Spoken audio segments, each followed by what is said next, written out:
Hello.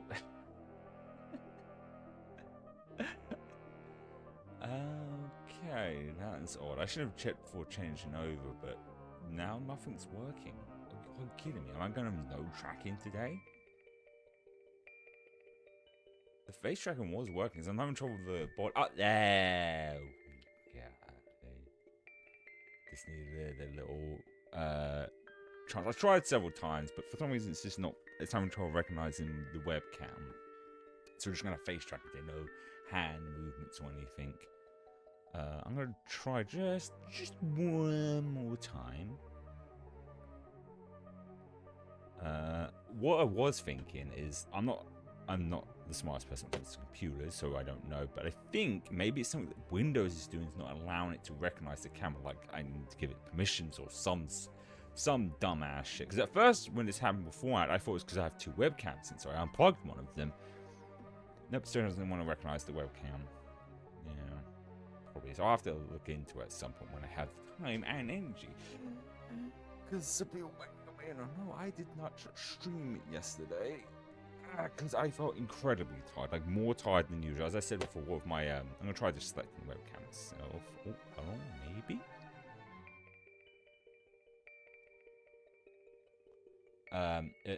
If I'm at the point where I can't before going live, if I can't focus or even keep my eyes open, I'm not gonna stream because if I have work later, I'll be even more exhausted.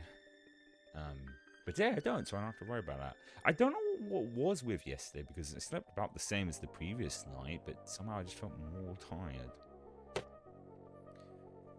Yeah, it's not gonna work. But today, we're going to be playing some Genshin Impact. We're going to be finishing Act 2, depending on how long my energy lasts today, because I feel good, but I don't feel amazing. You might start Act 4. We'll see how things go, because we've got like roughly an hour left of Act 2. But an hour left of it isn't an hour for me. It might be 2 hours, so that's the reason why. We'll see how things go. Because if we can at least start Act 4, that'd be good. Because next week, well, the plan was to do nothing but Fatal Frame up until Friday, because then Saturday we'll start or continue, depending on how it's stay, Act 4 of Genshin. But because I didn't stream yesterday, I didn't play Digimon, and I want to play more Digimon. So next week's is going to change, where we're going to still do like Fatal Frame on Wednesday, and then again on Friday, and then Thursday we'll do Digimon. I'm going to try just one more last time, and then we're definitely going to switch to Genshin. Also, while I'm talking, as I got up this morning, I found out that Halo is coming to PlayStation. A remake, just like they did with Gears. And I was just like, I wasn't really surprised, because when Gears and Forza Horizon came to PlayStation, I was like, it was inevitable that Halo was. And there was a lot of rumors. When there's a handful of rumors, it's like that's just rumors. But when there's more and more people talking about it coming to PlayStation, as they say, where there's smoke, there's fire. It's still kind of disappointed it's just the first one.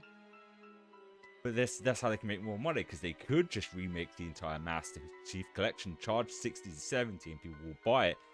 But remake them separately allows them to charge 40 of it, make it seem like you're getting a discount, again it's cheaper, but then when you realize if you're paying them separately, 40 each, it ends up being more than it was if it was a bundle. So, but it's just another example of me being cursed playing old games, because we played Halo 1 last year, and I was, because there was rumblings, that's why I didn't play the other ones, because there was rumblings, and I was like, are they going to just port Master Chief Collection, which would have been good as well either way. But then when we saw that they did Gears 1 and not 1, 2, and 3, and now with Halo, it does seem like they're just remaking them separately. The thing is, it doesn't say when next year, so we might still end up playing the other ones at some point. I just want to finish like other games before starting anything new at this point.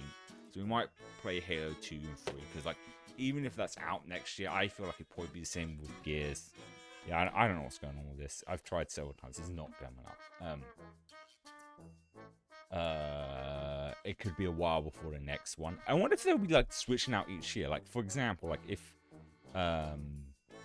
like next year's Halo 1 remake, and then the following year is a Gears 2 remake and so on. So that wouldn't be a bad idea, honestly.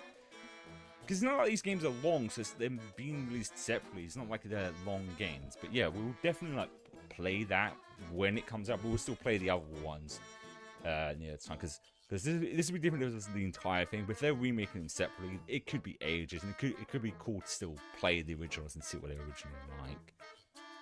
But I think, with that aside, we'll get into Genshin now.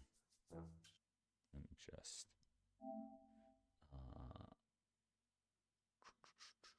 switch over to here. There we go. Let's deal with no hand tracking today. I really do need to look into what the issue is. Also, when we left stream, I was actually stuck in their multiplayer thing. But when I clicked back into the game again, I have a little gripe, a little thing. Before I could do the next mission, next thing, it blocked me out. How you need to finish a side mission. I swear I read properly, because when they do these updates, new story stuff, they say what you need to complete in order to continue it. But the side missions are never listed on there, and it's not everyone has time for this, and to not tell you, hey, you need to do that as well. Because that's the issue. It's not necessarily doing the side missions, it's getting through the main story stuff and then being walled by the a side mission. I know some of you can skip them, but this one couldn't, because it had something to do with changing the map of the area, so I had to do it. Thankfully, it happened when I was off stream, when I came back in to play a bit of the multiplayer stuff. As I said before last time, I'm on it. Like, I don't dislike it, but I don't like love it either. And I need to give it a couple more tries before I'm 100% certain if I like the multiplayer thing or not.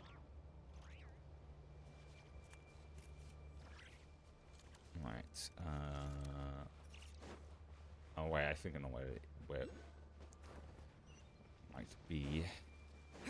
There.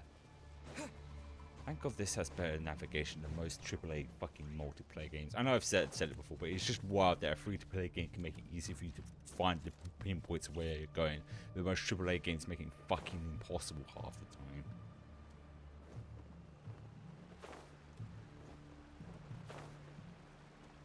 It's almost like they made multiplayer without multiplayer in mind. Multiplayer. Open world. So it's just a little loud for me. Oh, they might not have seen us yet, but them constantly sweeping the area, our way out is completely blocked. Oh, that's never gonna work. One little slip up and it's game over. Game over, man. If they spot us, they'll run straight back to Rare. And once he knows we're here, it won't be long before he's breathing down our necks again. Like that. But that's that was that. Oh wow, my brain. Be that it may, we still have to try. Oh, guess you're right. All right, time to zip it.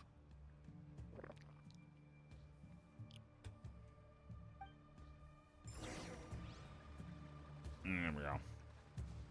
Quick, hide! We almost got spotted. We're playing a little game of hide and go seek. Phew, that was a close call.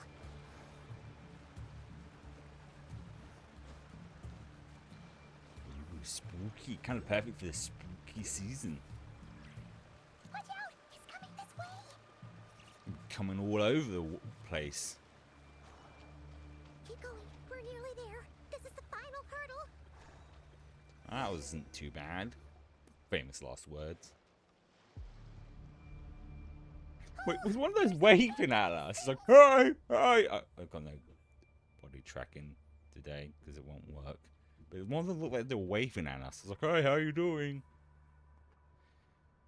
We can't keep doing this.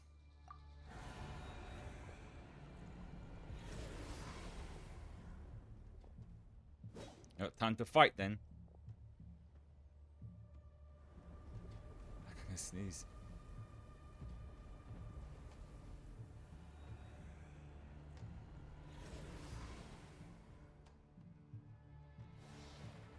Fire. Fire? Fire? Wait, what's that smell? Oh no, there's a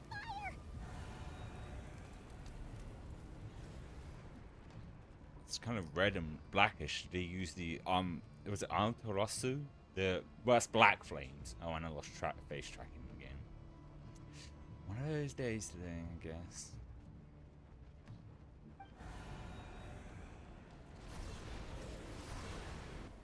There we go. The Wild Hunt. Oh! Looking respectably, madam.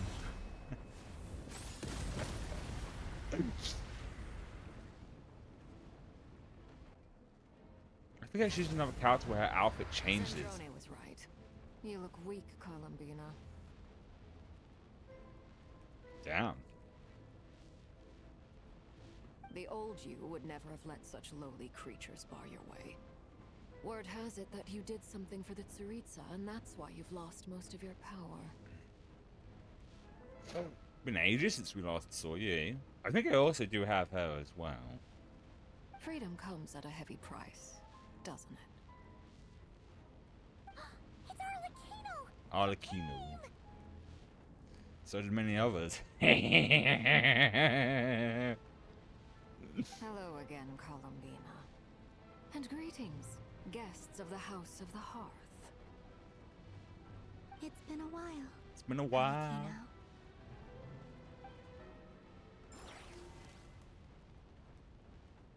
Oh, well, back with the marionette.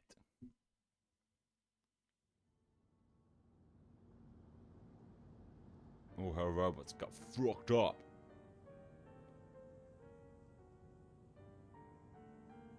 Stupid right here of stupid Solnari. Whatever. I've got all the data I need. Next time we meet, you're finished. Whatever. Whatever you laugh. Why do you have that text box for clunk? He sure doesn't pull his punches. Excuse me, do you need a hand? Hand. What? This is why it's annoying. I don't have any body tracking today. You can do me a favor by staying out of my way. Can't you see I'm busy? Wait a minute. I recognize that voice. Hello, Miss Sandrone. Father sent us over to help. Yay! It's Fremene. His name's literally above that, but my brain is not reading. But it's these crew. I still blows my mind that the guy who plays Lin. No, it's not Lin. It's like also was current voice actor for Frieza, and that is such a wild different range from like hello to you stupid monkey. That's the best you're gonna get as a Frieza impression. How considerate of her. Names are always gonna be Hey, right. Fremene, get over here and help me fix this. Lenny, you do your thing. Linny, so was right. Keep your sister away from my machines. She broke it. Linny. I wasn't sure because I'm bad at reading and I'm bad at reading names. So even if it's there, my brain's like, But I should go with my gut. It was Linny. Nearly every machine that cat girl touches ends up going haywire. Go put her on cleaning duty or something. And then Let. Yes, because their names are rhyming, Linny and Let. Then let's start downstairs. Fremene, we'll leave this place to you.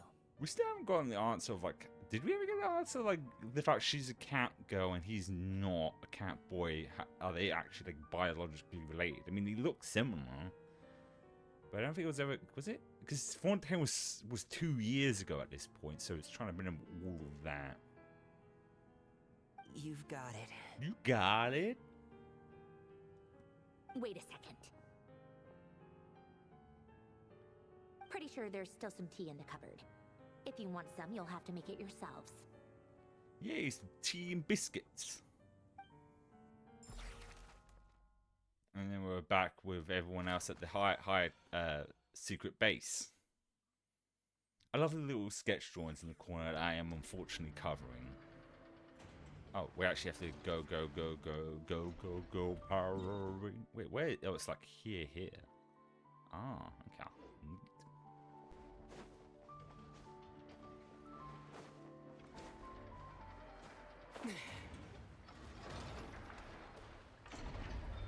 But need. Maybe I did again.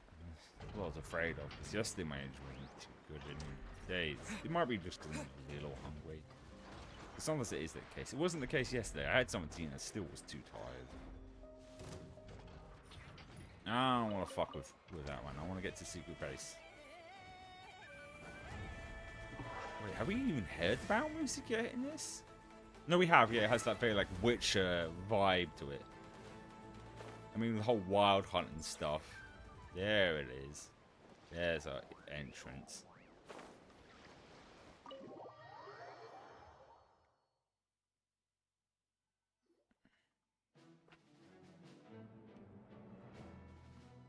It's a relief to see you all made it back in one piece. One Piece? Huh? Feels like there's quite a few people missing. Where's Flint's and the others? They're dead. What about Niffer? I returned ahead of them. Flint is helping Ino and Anefa to set up the decoys and buy some time. As for Miss Neffer... Boss is still wrapping things up on her end. She sent us back to fill you all in on the top secret intel we've been gathering.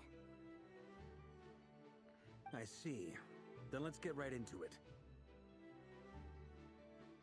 But first, who do we have here? You brought someone else in to help? Greetings. I was invited here to help as a longtime Tea Party companion of Columbina's. You may call me Arlecchino. Calabina and Arlecchino. Ooh, there's a nice ring to it when you say their names together. Surely it can't be. Those eyes. Oh, where have I seen them before? Because we saw those in the... Of course. In those memories we just saw. The only Arlecchino I know is the fourth of the Fatui Harbingers. So either you share a pretty uncommon name, or you're more than just a Tea Party buddy. You're well informed, Grandmaster. A man from Mondstadt living all the way out here in Something-Krai, and yet the people and affairs of Snezhnaya seem to hold a special place in your heart. Oh, the feeling's mutual. Sounds like you know all about who I am, too. Really flirting. A Fatui Harbinger.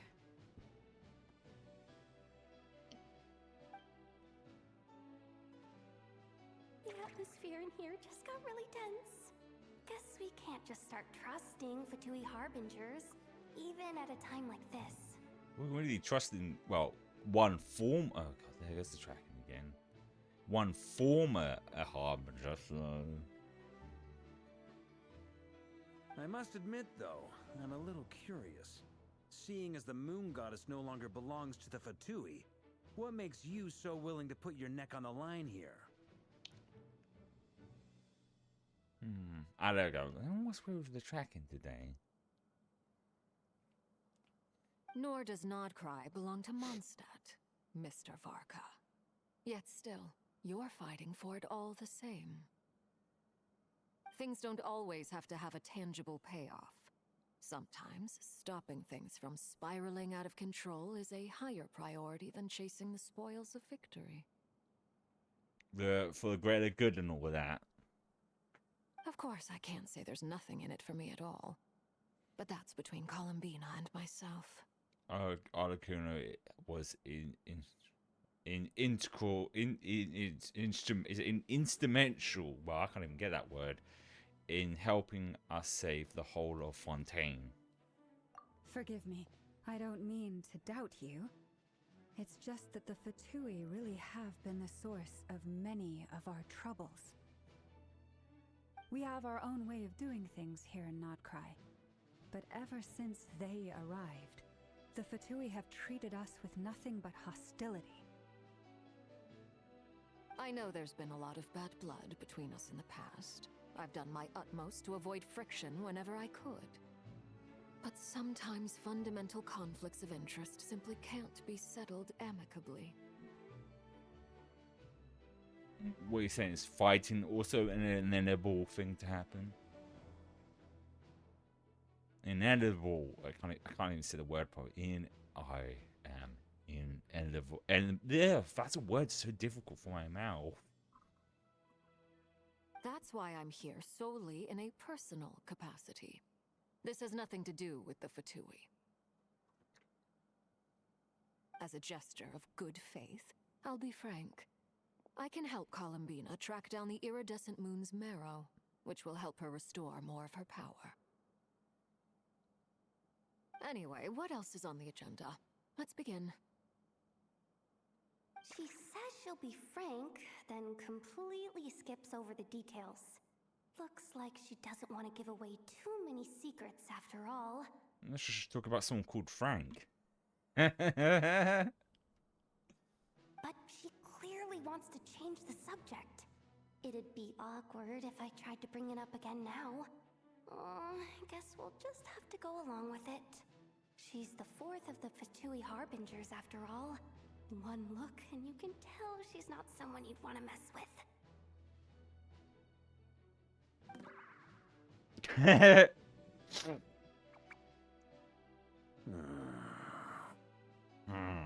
Well, since Miss Arlecchino sounds confident in her ability to handle that, we'll proceed to the next topic. Yehoda, time to share that top secret intel.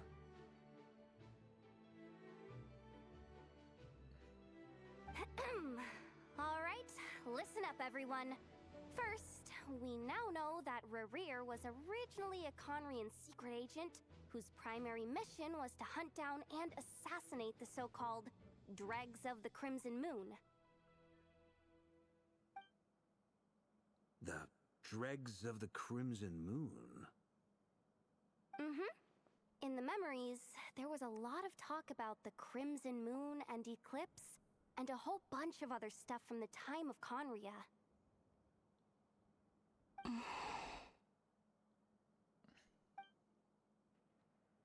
To my knowledge, those were the names of two different Conrian dynasties. Long, long ago, it is said that the people of Conria worshipped the Crimson Moon, drawing a mysterious power from its reflection. Right, because Crimson is red, so it makes sense where they have red cross irises. But one day, a coup saw the Crimson Moon eclipsed, hence the name of the new dynasty that replaced it, and how it became the new emblem of Conria. Still, long after the Crimson Moon dynasty had fallen, the last ruler of the Eclipse dynasty, the Vinster King, still coveted the secrets it left behind. So, he sent the Rehir of Solnari to secretly hunt down the Crimson Moon's few remaining followers. You know, actually, random side subject on irises and stuff. I don't know.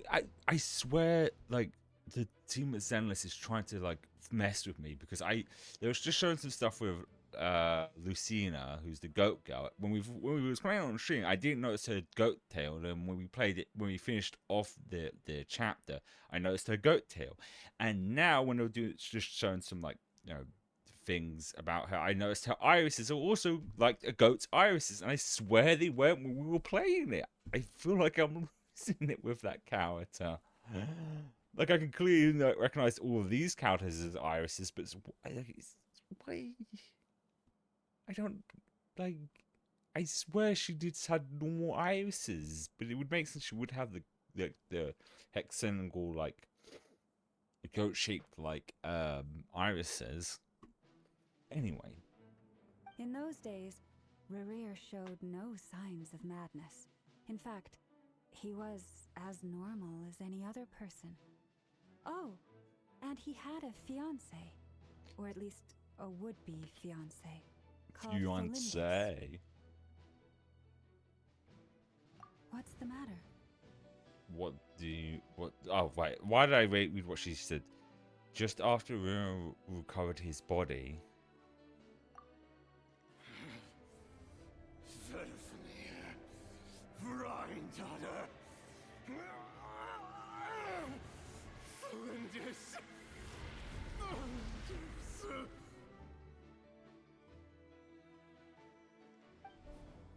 Interesting. Anything else? What about this would-be fiancée of his? Do we know anything about her? Was she hot? We just asked that. It'd be such unrelevant information. Well, she was a researcher at the Universitas Magistrorum, but it felt like she was hiding some kind of secret. Oh, and one more thing. One more reason, thing. Rerear's fragment also contains some of Thelindis' memories, though only a very small portion.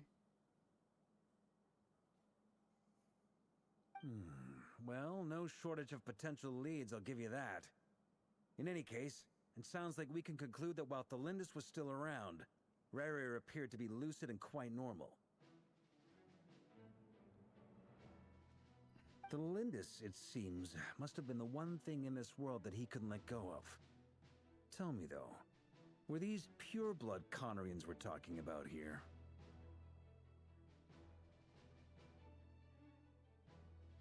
Why do you need to know that? Hold on. If she was a pure-blood Conrian... The curse of immortality. Oh, should still be alive. Right, yeah, I completely forgot about the curse of immortality. Oh yeah! Just like how it was with the captain! And Danes. I can never say his name right. And there goes the tracking again. Oh, it's back. If we could somehow find her, do you think there's any chance Rerir might regain some of his sanity? Depends, because who's not to say the person, the reason he's in the state to begin with was because of her, and finding her could make, and bringing her to him could make him worse. It's possible, but it would take a miracle. We can't pin all our hopes on that. Well, we've done it before. That merchant who never knows, Dori Sangama Bay. Maybe we could hire her to look into it. All right, then. Let's keep working in our separate teams. Traveler, Paimon, Kutar, and Miss Arlecchino will go look for the iridescent moon's marrow. As for the others... Yes?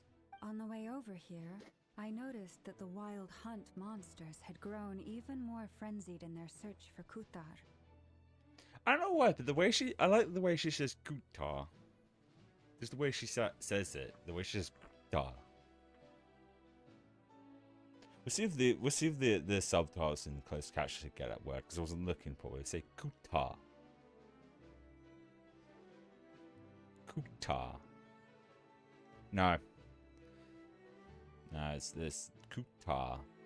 It's always fun seeing how it deals with other words. Oh, wait, no. With other words. Anyway. At this rate, the people living here will be in grave danger too. So I'm thinking of gathering together some of our followers to go wipe them out. I'll head back to the curatorium and meet up with the boss. Feels good knowing we've all got something to be getting on with. Given that the Wild Hunt has been a lot more active lately, the Lightkeepers have likely begun their own operations too. If that is the case, someone will need to pass the news on to Flint's. There goes tracking again. I'll hold the fort for now, then discuss our next move with Flint's, Ino, and Anefa when they get back.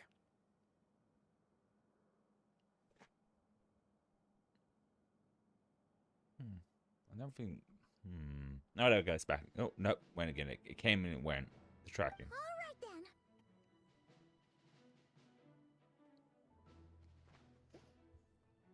Well, the clock's ticking. If that's everything, we'll be on our way. I guess I'm going to learn You about the better cross get moving, eyes. too. We'll try to buy you as much time as Like we can. why she has them. I mean, the obvious answer is probably she's a descendant of the Crimson Moon dynasty or something. Or is she a Khanrian and she's also got the curse of immortality?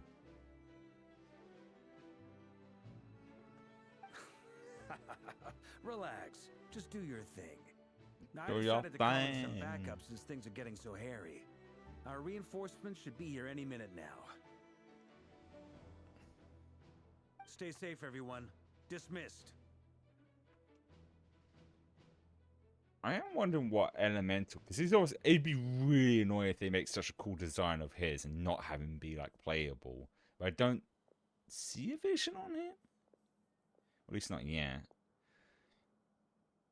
Oh, there's We're the back. other crew. Did we get here a little early? Because usually the Or a little easy late. telltale of a character is going to be playable is they will have a vision. Not always the case, but I don't see one in, which is kind of disappointing on them. They have a character, they have actually like a very different male character design. And him not being playable would be kind of annoying. Oh, there it is, it's on his A waist. tad late. The others have already set off. To summarize, I was covering our it though. resident moon goddess has found us a new ally, and Boss Nefer has uncovered some promising info.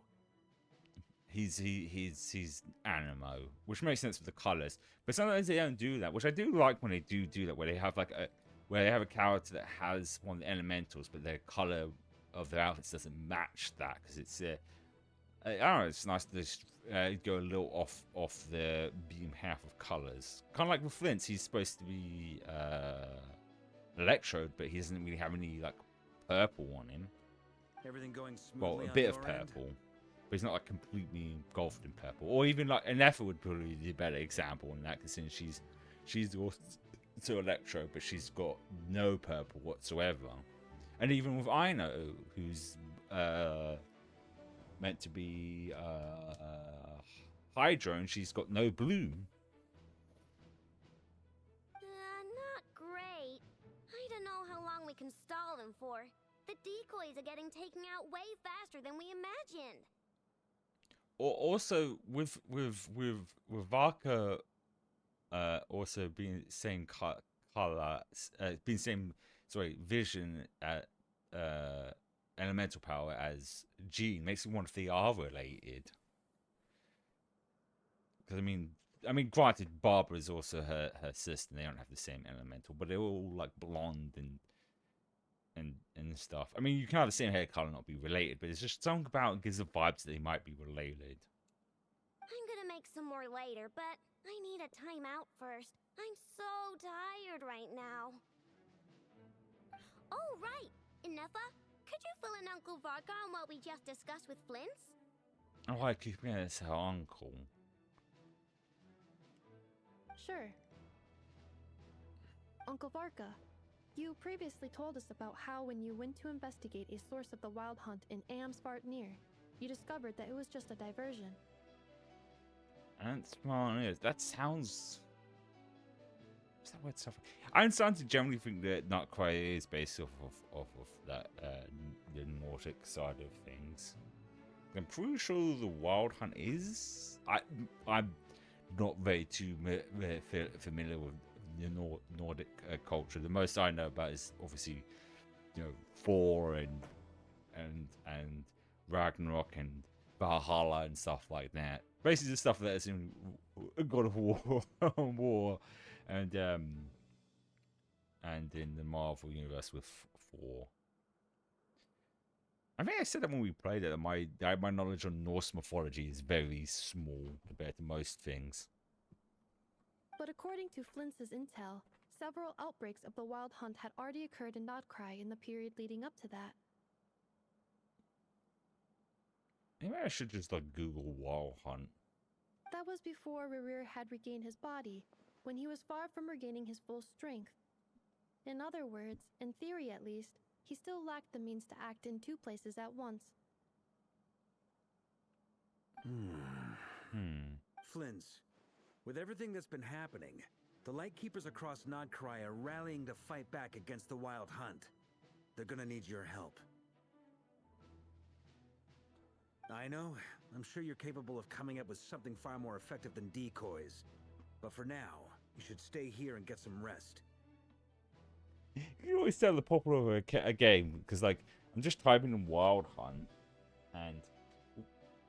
and the second result is Wild Hunt Health Cliff something. Then it is obviously The Witcher 3, the Wild Hunt, and then Genshin. This is what the Wild Hunt's about. And F and I will head back over to Amsfartnir to see if there's anything I missed.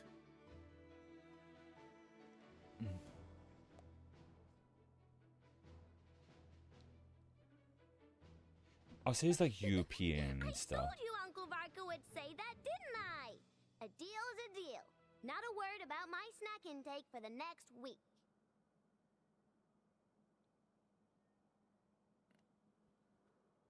So it's at least from that European stuff.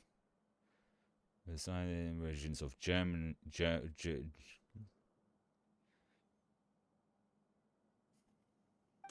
updated. Reliability of Aino's predictions increased. I should probably look at this later. It was piquing my curiosity brain a little bit about the Wild Hunt. What does that mean? They were betting on how you'd respond after hearing their intel. It's the obvious choice, isn't it? That's hardly worth betting on. We already decided that Anefa should go investigate the situation over at Amsfartnir on her own. You might as well stay here and keep watch.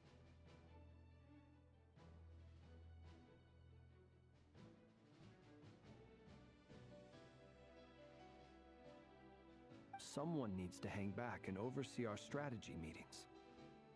And besides, you still haven't fully recovered from ambushing Rerir. Damn, he's even got like an Adam's apple. Like that little... I love it. This is why I wish I had my fucking body this tracked. You can see like the shade just below his like neck. I mean, that could just be shadow, but it looks like a Adam's apple. Big ass neck. He's like a tank. So I've ended up with the easiest assignment. Well, I appreciate it, everyone. See you when you get back. See you when I see you.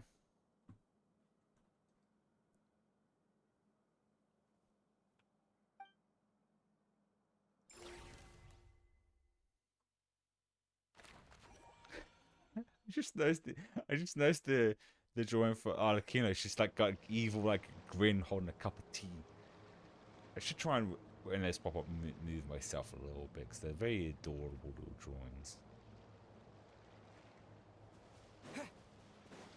So I'm trying to like multitask. Like I said, one of the early days of streaming, because I was stupid when I got my new computer.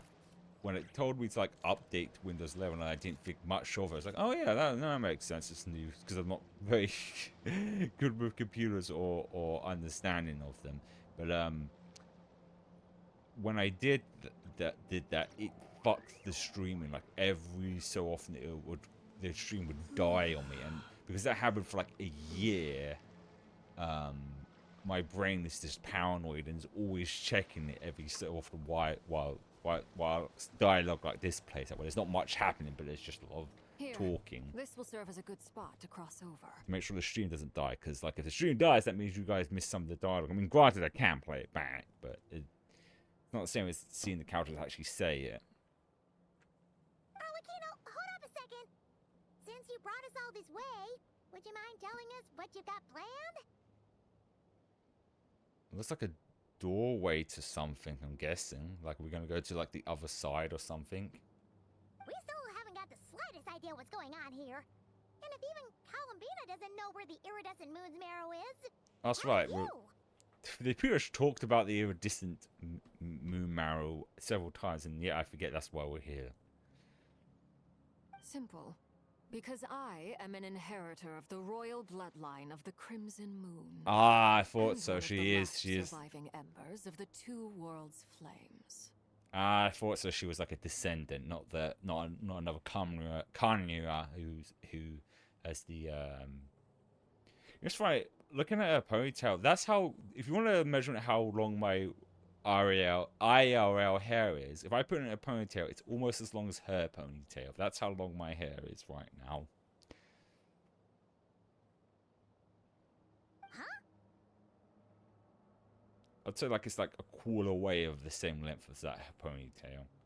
Or maybe the Traveler's one, actually. Are you serious? Isn't you're a descendant of that Crimson Moon dynasty we were just talking about? The one from ancient Conria?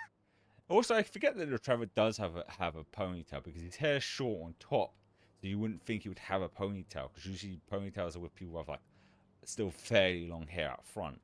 But it's like impossible to grow your hair like that. Your surprise is understandable. I was also taken aback when I first learned of it. Oh, she didn't even know. But the more I thought about it, the more I realized the signs had been there all along. When I was young, I discovered I could wield a very special kind of fire. It coursed like blood through my veins and smoldered away inside my nerves. One thing I always forget about her is that she's not wearing gloves. Her hands are just like that. Like she's got like corrupted hands that goes up her arms. Cause I think I think it was either concept or art of her without her jacket on. What's more, whenever I experienced strong bursts of emotion or drew too deeply on this power, it was like some kind of presence within the fire would begin to gnaw away at me, consuming me from the inside out. Your hands? Can you put them all over me? Exactly. That is why my hands are like this too. At first, I saw it only as a curse, but once I became a harbinger, the jester apprised me of the truth. Ah, so that's how she found out. Together with my own investigations over the past few years, there are several things that I have gradually come to understand. For instance, take the so-called Crimson Moon. In truth, it is nothing more than the shattered remnants of the iridescent moon, fused with the abyss to prolong its lifespan. Since this blood flame was bestowed upon me by the Crimson Moon, it is a fusion of the iridescent moon's former power and the corruption of the abyss. Oh. Combination of the two, then. You all understand the nature of the abyss well enough. I draw upon its power, and in return, it hungers for my soul. This strange blackness is the mark of corruption it has left behind. Oh. Speaking of hungers, I'm starting to feel a little hungry. I'm actually going to go and grab my lunch and take a pee break, and I'll be back.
Also, I will mute myself while I eat. And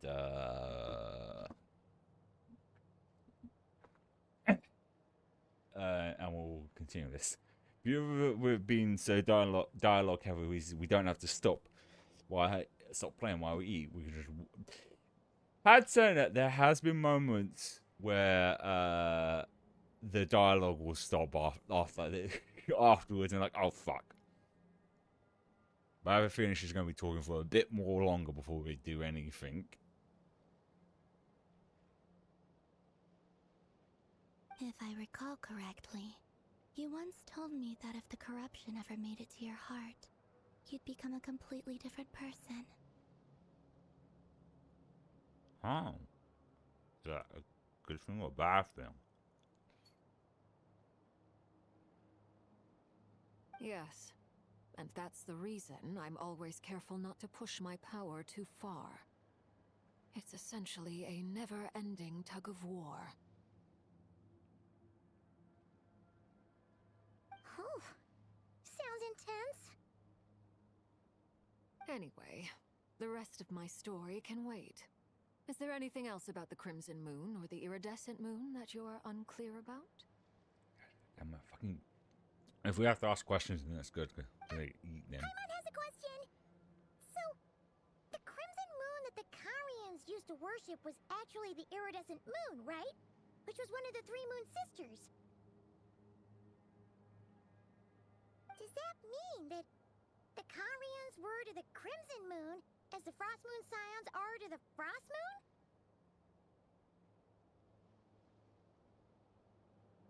So much of that history has been lost. We have no way of knowing exactly what they were like.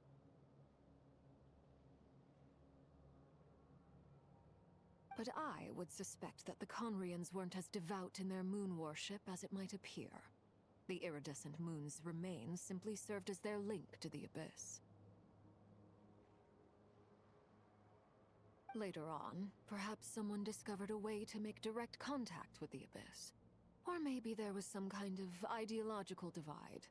Either way, a dissenting faction staged a coup and drove out the royal heirs of the Crimson Moon dynasty. Still, even with the dark sun looming high overhead, the Crimson Moon's glow never truly faded. If you want living proof, it's standing right before you. The first time we met, I sensed something familiar in your presence. When I looked at you, I felt I could see that mysterious red moon in the corner of my eye. In your flames, I saw its broken image, surrounded by a strange black aura. Well, I appreciate that you kept it to yourself.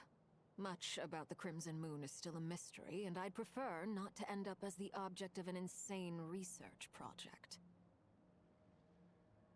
Anyway, time is against us here, so if there's any other questions, they'll have to wait. I just want to make sure I've got one thing straight.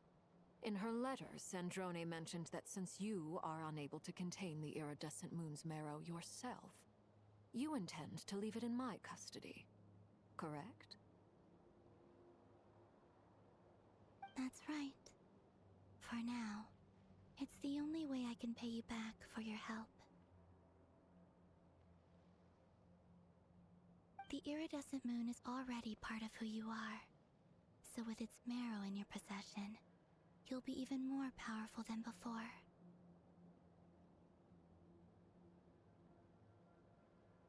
Deal. Then let's get started.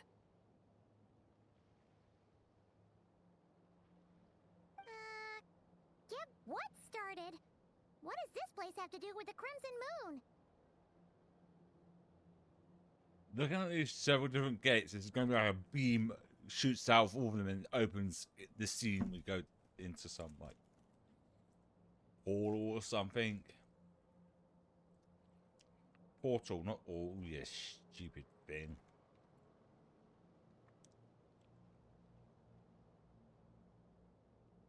When I first became a Harbinger, the Jester gave me a book called Harry. also known as Leobranto Inamorato.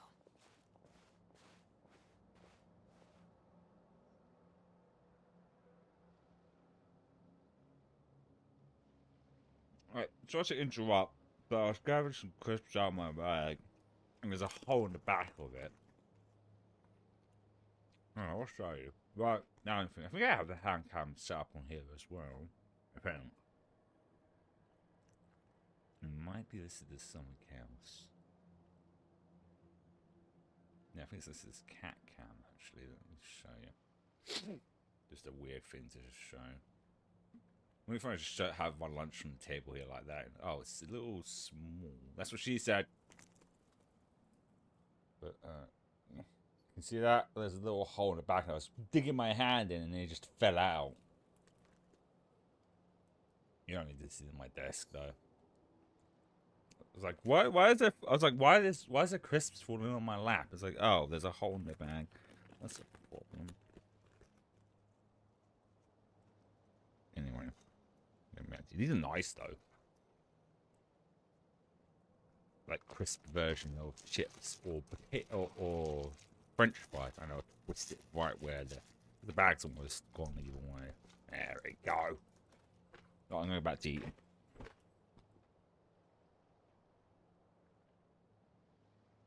You should be able to buy a copy next time you're in Fontaine.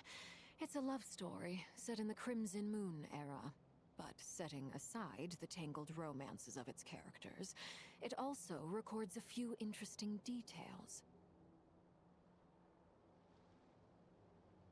In the Crimson Moon era, or so the story goes, there was an orphanage that received children from beyond the bounds of this world, and subjected them to a peculiar induction ceremony.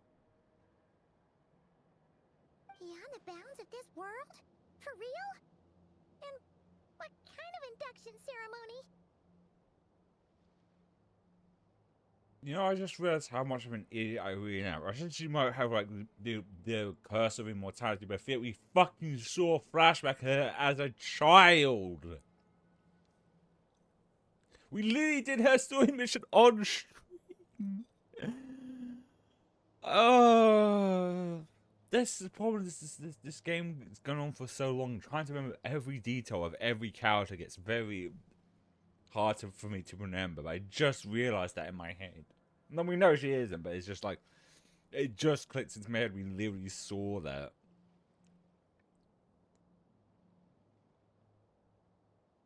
The Crimson Moon Sages looked beyond this world for beings with powers that surpassed the gods. But fearing they might lose control, they subjected these children to a process of refinement. They made these children crawl up a fireplace and kept asking them, "Have you died? Did you see it?"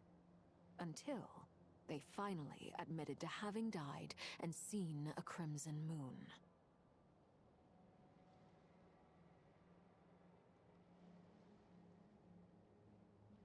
The adults embraced the children who passed the ritual, telling them, "Within the fireplace, you have traversed the flames between two worlds. Here and now, you are born anew."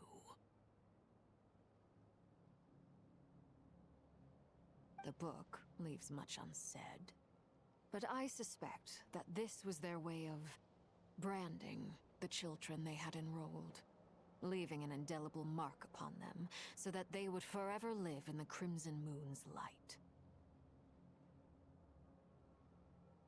That explains why I can't sense the Crimson Moon's marrow in this world. It makes sense that it would be sealed in a special space that can only be accessed temporarily through some kind of ritual. But there's no fireplace here. Do you see a chimney anywhere? Oh, are we supposed to build it ourselves? Okay, fine. Paimon will go find some bricks. I think Arlecchino is going to be the fire. That won't be necessary. The fireplace is purely symbolic. The key to the ritual is crossing the flames between two worlds. In other words, the flames that burn within me. Called it. No, called it, you stupid. This is why we live with. You know, most people don't have closed captures, but it's still annoying when it doesn't get it correct. Then I do have a mouthful of crisps.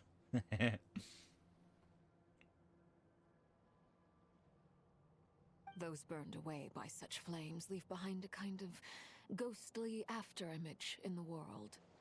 In the days of Conria, people believed they could be used to bridge the gap between the two worlds of life and death.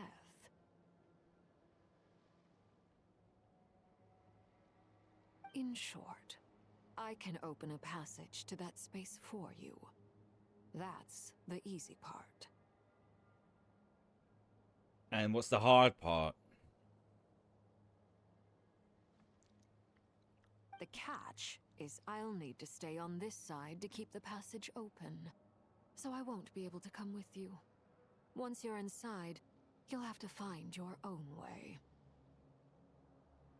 Very well. Then I'll open it up.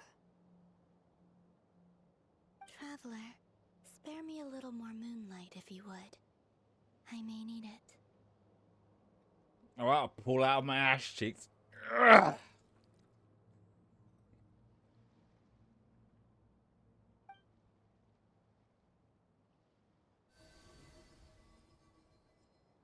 Thank you. I feel like I've recovered some of my strength now. It should be enough to move us across short distances and confront whatever dangers might await.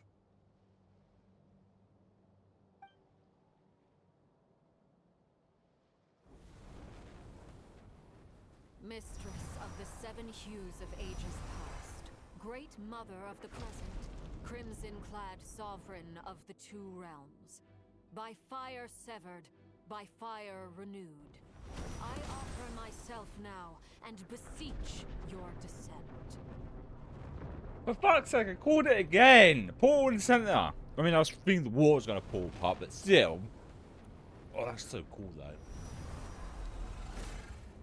Oh yeah, her weapon is a scythe. Alright, that I wasn't expecting. Bridge up to it.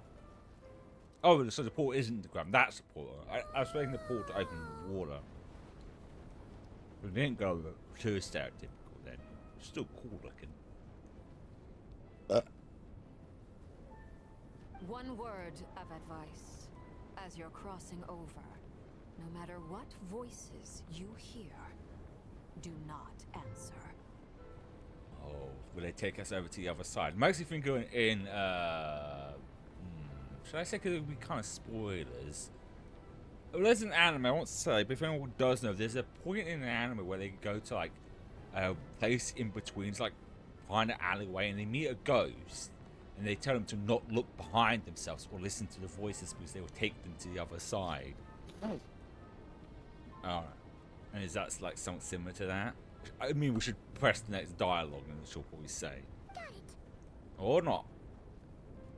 I sense a sinister gloom inside, but also the familiar light of the moon. I feel that I am about to meet an old friend who has changed beyond all recognition. All right, let's go.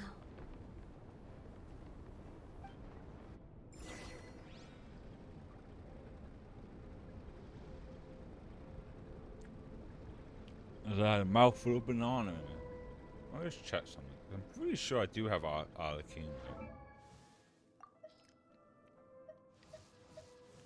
We ended up getting her. I think I happened on stream actually, didn't it? No, that was off stream, I think, for me. I keep forgetting that we could do those on stream if we're not even playing. I know why my brain went like that when it came to like doing roles. We could do them on stream just before we play something. Hey, there she is. I haven't got around to it. And there's that chair. I thought I had her and wasn't sure. Because that's the problem with having so many characters. It's like trying to remember which ones they do and don't have. That's why I actually kind of like... Oh, I can't get it. I was going to get the card thing up, which shows one's grayed out you don't have. Anyway, let's go into this. Oh, that's kind of sick. I'm sorry, that's just kind of cool. I love that little little detail when you pop in the water. It's like little fire things, footsteps. That's cool. Oh, that's neat. Right, into the very ominous looking, kind of looks like a black hole.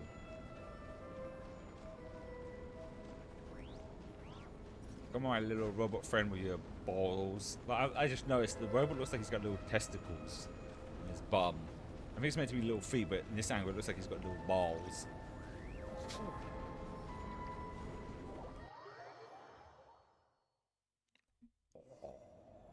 Well, I should probably eat this banana. Your presence and grant you death and rebirth. Wait, why are you?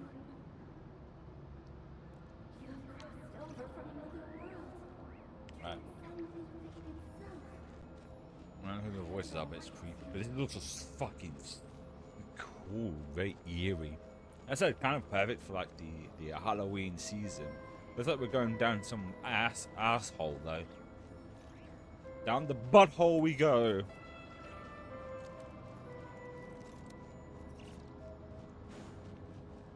Further in and into the abyss. What's it like behind us now? Oh, that's cool. Oh! Jump. Black scream jump scare. Look up at the sky! A red moon! This must be the spot, right? I guess.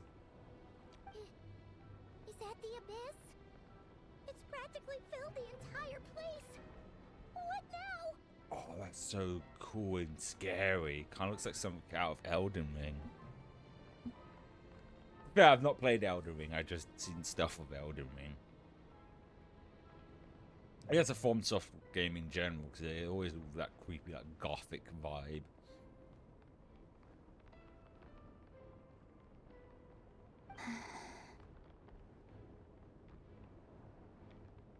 What a tragic sight. Fragments of your broken body, seized by the abyss, and hung up aloft like mummified remains. Iridescent moon, was this truly what you wished for? Careful! There's something spooky about this place. Feels like something is lurking in the fog. Haimon's right behind you. Whatever you do, don't run off without her.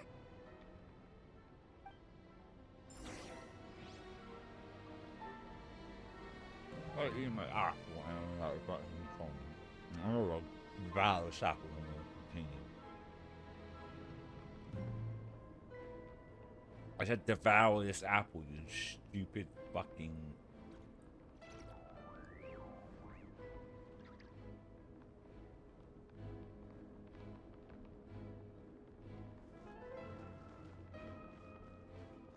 By the way, Columbina, didn't you tell us that the iridescent moon had shattered into pieces? The moon up there looks pretty whole to Paimon. How is that possible?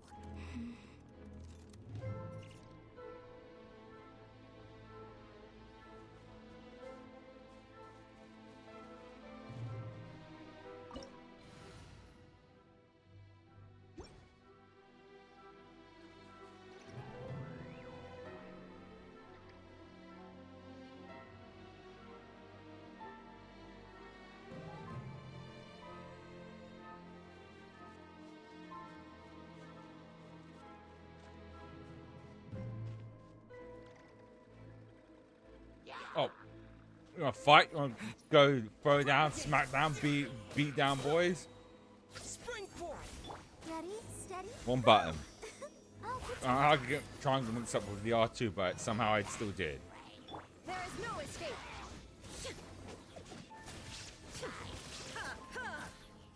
I'm done here. I still got a chocolate bar, but we're playing now. Very careful with that tuna. It's gonna start going brown. Gross. After biting into it. Not knowing when the next set of dialogue is. Oh, that looks so cool and stupid. Just like I thought. It was only a facade. Ah. I think I've said this before, but I like the words facade. down, good coming off the mouth. Facade. Not Facebook, you stupid fucking subtitles. Facade. Facade. Alright. Oh, baby. Alright, wanna beat down boy?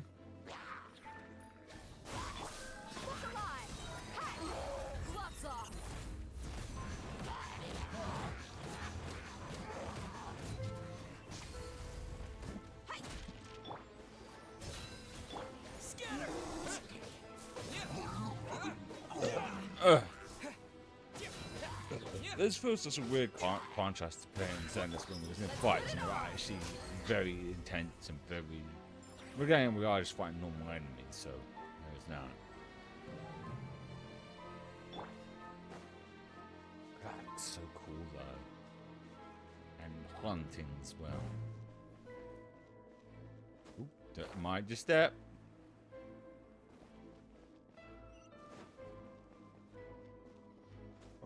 Fuck!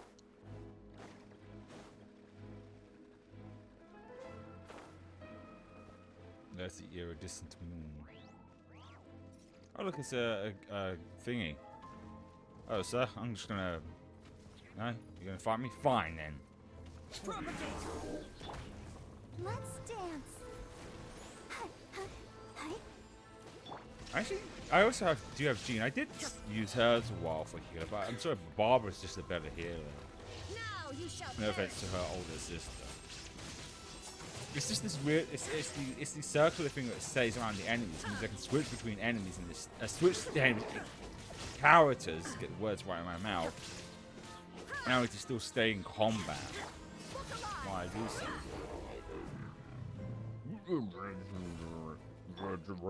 It always sounds like the Reggie rock. I mean, that was in the movie that they sound like. Think about the movie they appeared in. It's still wild that Sean Schimmel voiced Lucario. Well, Lucario was talking telepathically. That's always the thing in Pokemon, how they get around Pokemon talking. They're not actually talking, they're using telepathy. Because Meowth is supposed to be the only Pokemon to talk. Huh?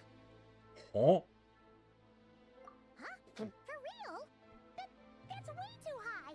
There's no way we'll be able to reach it. We're probably supposed to bring it down to us. No.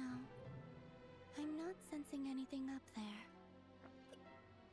So that's also just a facade then, the image of it. And it's just like below that, and it's projecting the image. It's coming from under the mountain. Ah. Like I thought.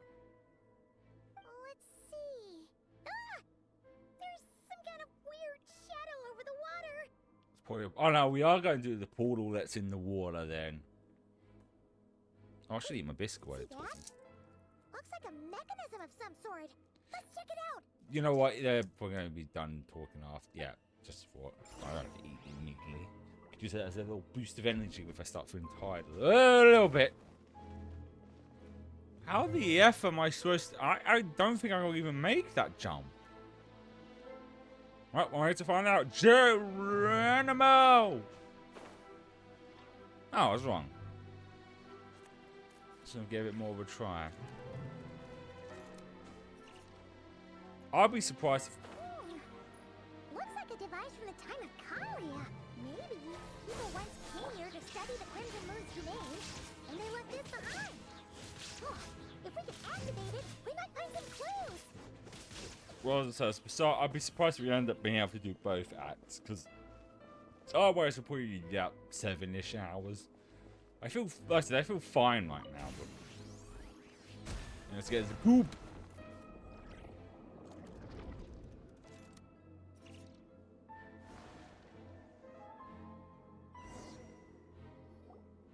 Hey, look at that! Now that the mechanism's running, the shadow in the water looks different. Mm-hmm. It's gonna open a portal. Do you think these mechanisms might be the key to unlocking the secret? Let's try to find more of them! More? Felindis, we'll leave the rest of the research in your hands. Oh. We'll be heading back now. Seeing some fragmented memories. Hope this isn't ruining date night. Ugh. Mind your own business. Just leave me some snacks on the table. Melindis?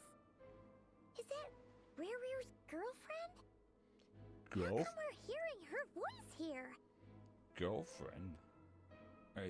Well, would be. I guess yeah. It wouldn't be like Oh yeah. So, do you think she was studying this strange space all along? Oh, so they both had secrets. Oh, is my hunch right? By some weird accident, she did something to Ruran. The Abyss has made this space extremely unstable. Maybe that's why some of the things she said and did were preserved here, like echoes or after images. Ooh. Whenever I see this view, it takes me back to a poem from my childhood. Waning moon, oh lifeless damsel, weeping on the mountain crest, mourning still in wistful tone, her fragile soul now laid to rest. For me, of all people, to be here investigating the mysteries of the Crimson Moon space, is it a coincidence or something more? Like fate, as they say. Not fake, fate. Ugh. Excuse me. I just had a time to eat my biscuit. I'll save it for later.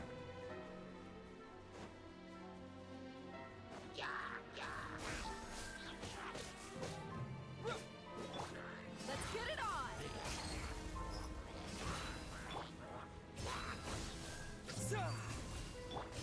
Inazuma shines eternal! They getting them all? Seems like it. See, it does have like a little. No, I don't think my hair's that long actually. I didn't actually look at Arlecchino's actually.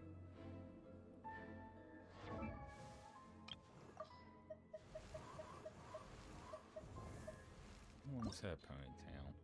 I know a weird thing to obsess right now, but it's my brain. No, my hair is not even. My ponytail is basically to the. If I could point, is to the back of just touch almost to my back. Mine's not quite. If I tied my hair back, it's not quite touching my ass, but it's getting there. I thought we'd have to fight some enemies to get this open. Looks like the Abyss has messed up this mechanism. We need to find a way to get it working again. Let's see if there are any other devices nearby. Don't mind me, gents, just passing through. I guess they do mind me passing through. Alrighty then. Bring it on! You're dead meat!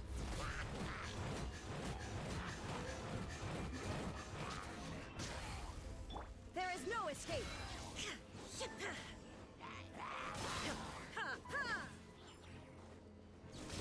Yeah, you going, huh?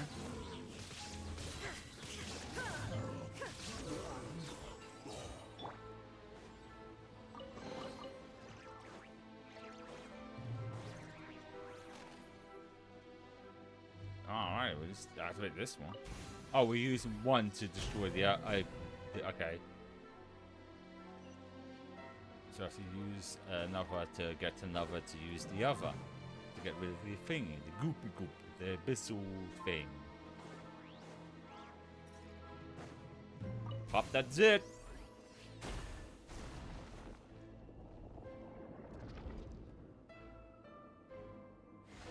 Yeah, it's a portal. Oh, is something going to come out of it?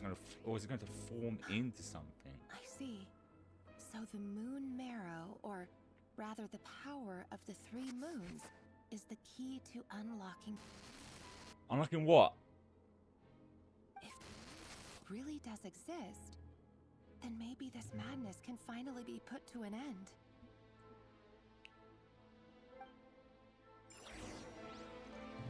Of course, I'm not going to get answers. I have to have more stuff steeped in mystery. Oh, it's even like dripping goop out of it. It's really impressive to do something this huge and have that much involved that you can't even interact with. Or could we? Could we actually like try and climb up there? I'm sure there'll be like a video somewhere on YouTube, someone trying to do that.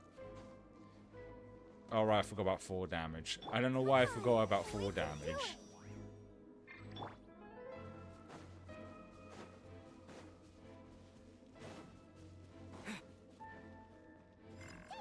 Oh fuck, it's, oh fuck! This one's, oh fuck. I get shot in the ass cheeks. Okay, we've got to try and dodge this, huh?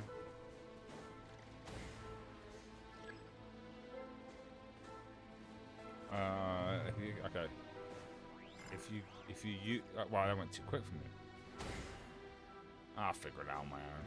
I'm good at that. Oh fuck! Oh fuck! No! Oh! Cool! I can't actually climb this.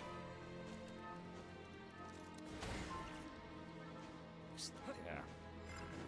Aha! I'm behind you, bitch. But now what? Oh, I just got to touch it. I don't know. I forgot we can purify stuff.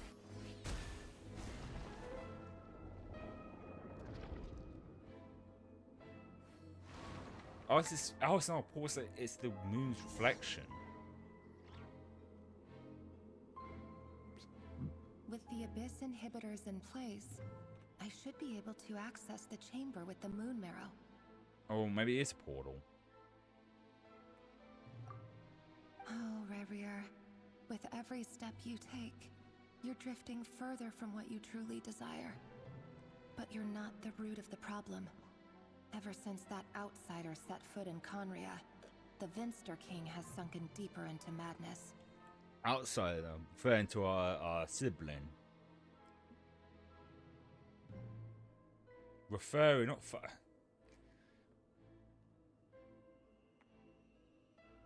If only I could get my hands on that outsider. Oh shit, she's looking right at us.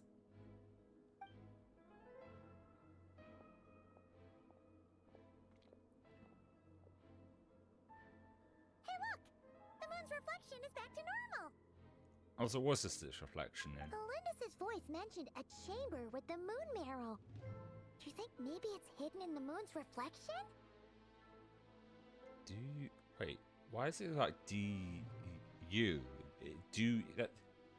I mean, you can see with the subtitles, you'd say do you as in D-O, then you, not the letter D-U.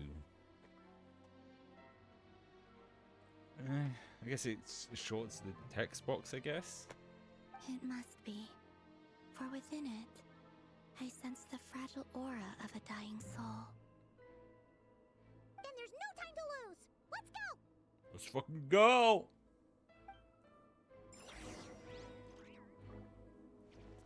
Alright, into the the abyss.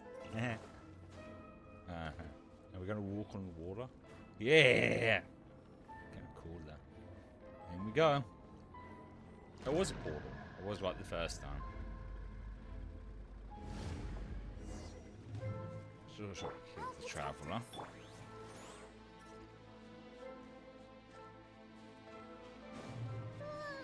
These things are so creepy! Looks like we'll have to destroy them if we want to get to the iridescent moon's marrow. That sounds easy enough. Boom. Easy peasy.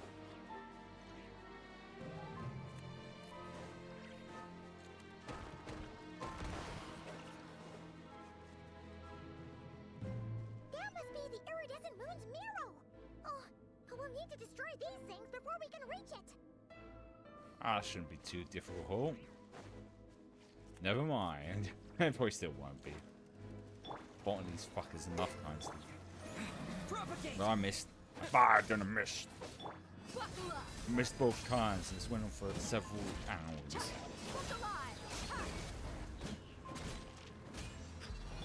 Now you shall perish!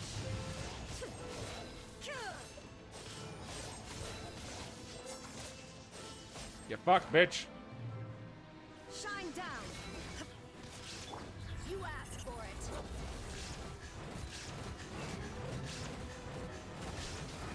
Oh, I managed to destroy it. I thought I'd defeat those enemies, then destroy it. I just had to focus my concentration on destroying it. Gotcha.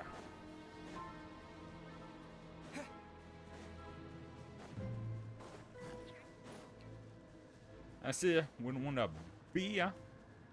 Ah, yes, me. Let the show begin. Germinate! We're so close! I'm not really suffering that much. I'm actually doing pretty damn good right now. Wish it's the DA because she can fucking one-shot this. Or not. There's several shots at that. There we go. There's the iridescent moon. Oh. Oh, that. Okay, yeah. I'm gonna eat my biscuit now. I finally did it! Biscuit or chocolate bar? The iridescent moon's marrow, still burning away like an undying flame, yet now contaminated by the abyss. It has taken on a new form entirely.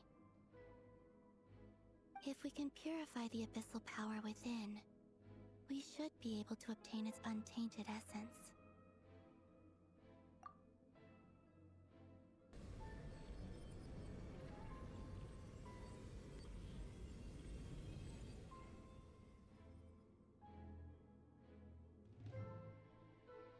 It's so cold.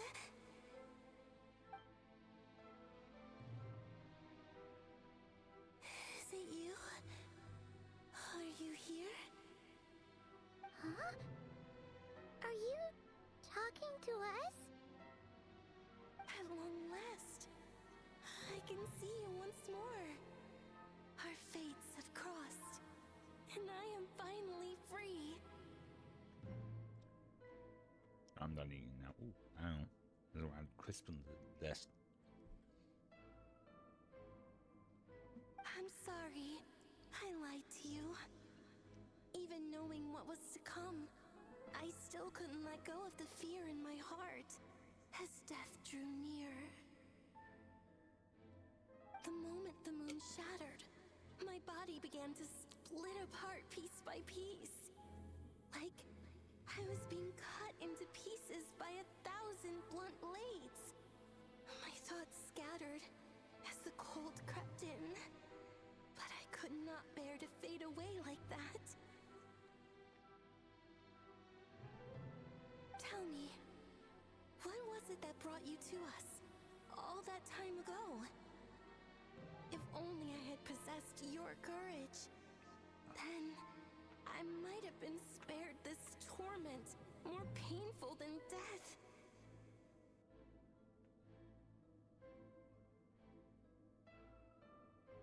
You look so puzzled. That's how I felt too when I first saw you. But trust me when I say that everything happens for a reason. Farewell, Hypo.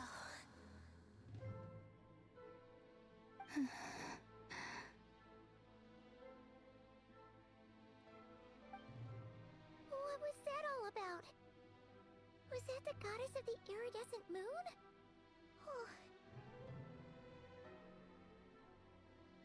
It sounded like she was speaking to a long-lost friend. But none of us have ever met her before, right?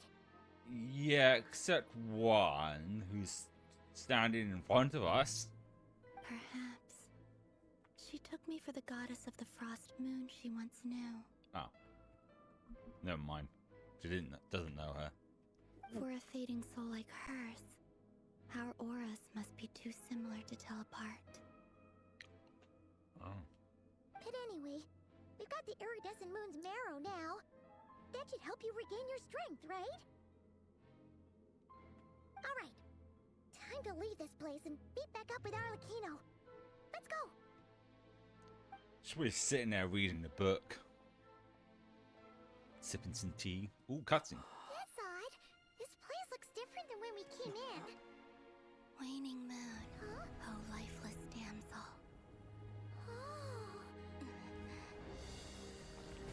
Hello. The moon's coming down. Right to us. Hurry! The place is collapsing! It wants to trap us here. Who's it? The Abyss? Now we've taken the moon marrow. All that's left here is a dark will. It will show us no mercy. Give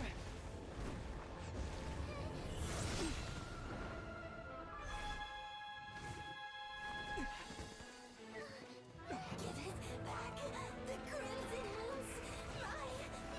Moon's my marrow! My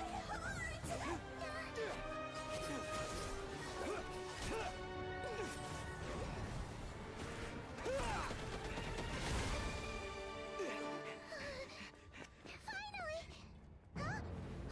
Oh shit.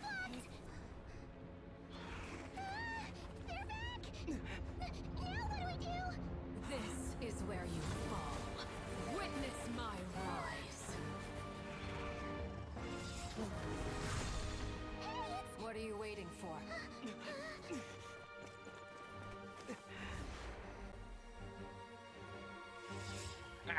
Flashbang.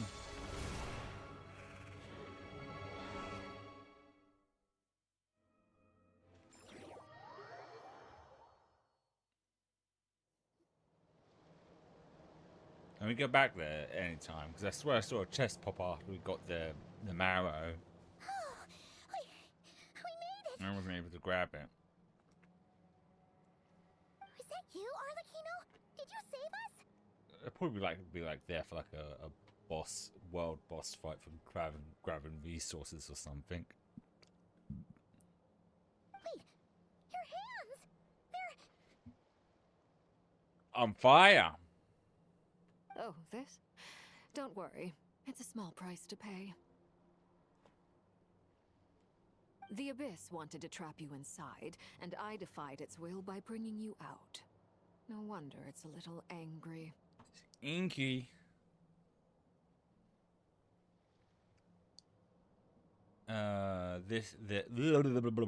Is there anything I can do in return? No.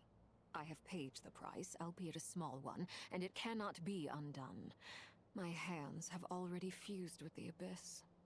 Purification would simply destroy whatever's left of them. Get a cool robot arm like Jehoda though.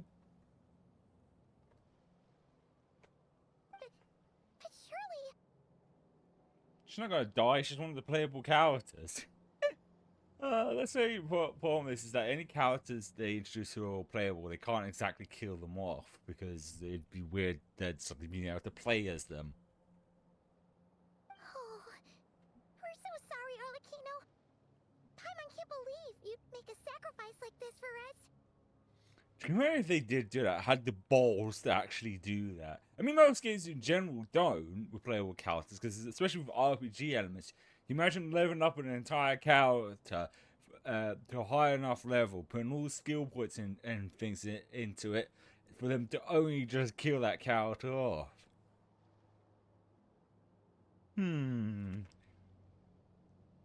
As much as I'd like to call it a favor, the truth is I was simply holding up my end of the deal. Well, Columbina. Yes, you did your part.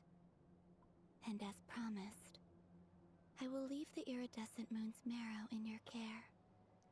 From this day forth, may the two worlds' flames burn ever more brightly.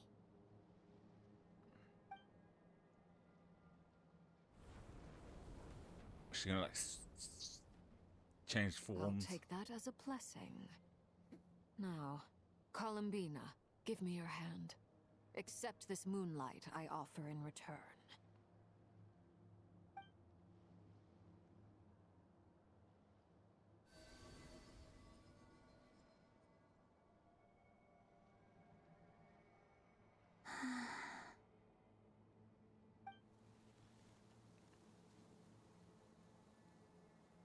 Feeling stronger? Faster? Better?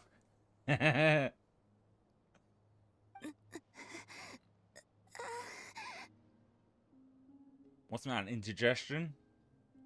Hey, Columbina, are you okay? I'm fine. Our powers are a little at odds, that's all. So what's indigestion? By the Frost Moon's authority alone, wielding the power of the other moons was always going to be a stretch. Still, I think it's fair to say that your strength has returned, at least to the level it was at as Third Harbinger. Yeah, but when she comes to playable character, it won't be. It's still not enough.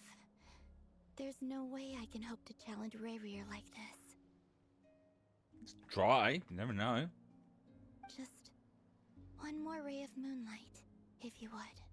Please, Columbina. It's okay. I can take it.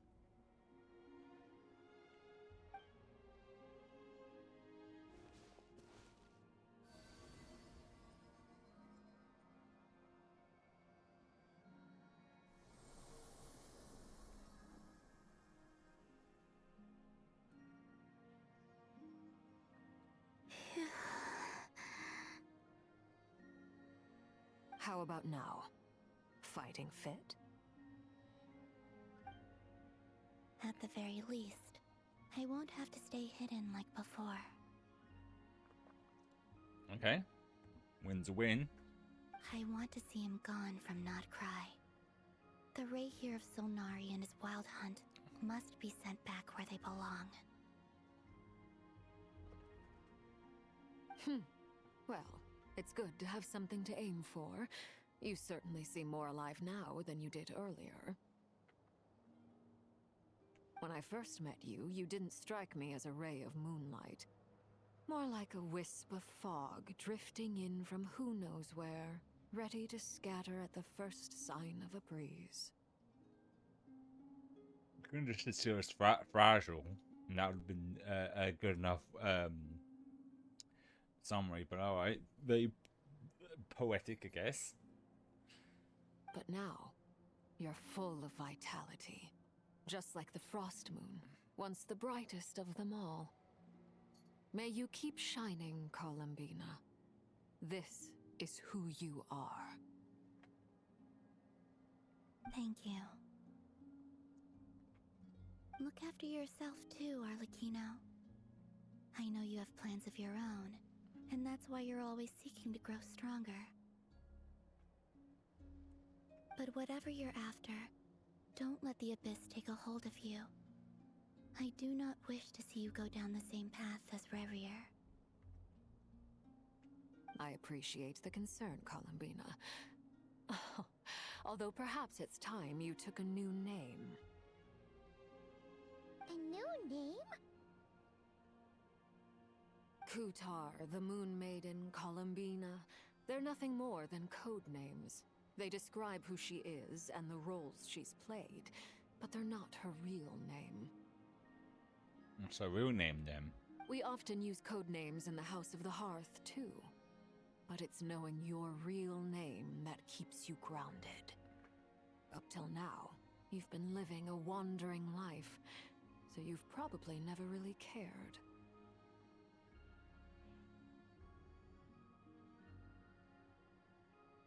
All I'll say is this. Once you've defeated Rayrear, give it some thought. All right, that's it from me. I'll get you back safely first, then go meet up with Sandrone. Oh, that's the marionette. You're the best! Let us know next time you need a hand. I appreciate the gesture. It speaks to your good character. Anyway, let's get going. There are more urgent things to do right now than trade compliments. So that is the end of Act 3 now. 2, yeah, 3. Yeah, it's 3. It was a close call, but we got the iridescent moon's marrow, and restore Columbina's strength. And that's all that matters. In other words, mission accomplished. Paimon wonders how everyone else is doing. Just as is this? Oh no, it's just one of those portal things instead. Kind of neat though. But I don't want to grab you, so we can't go back there. Right. I feel fine. As far as like energy goes, so I think we will start Act 3. No, we're not there yet. As far as I was gonna say, because what I might do in a minute is grab myself another drink. The more strength in the water. But I was going to say, if we have enough to do at least one free roll, we'll do that first. But I do not. Not even after. Yeah. I can wait then. Okay, I will go and grab myself something else to drink, and I'll be back. We'll start Act 4.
Alrighty, I'm back. I should also clarify anyone joining.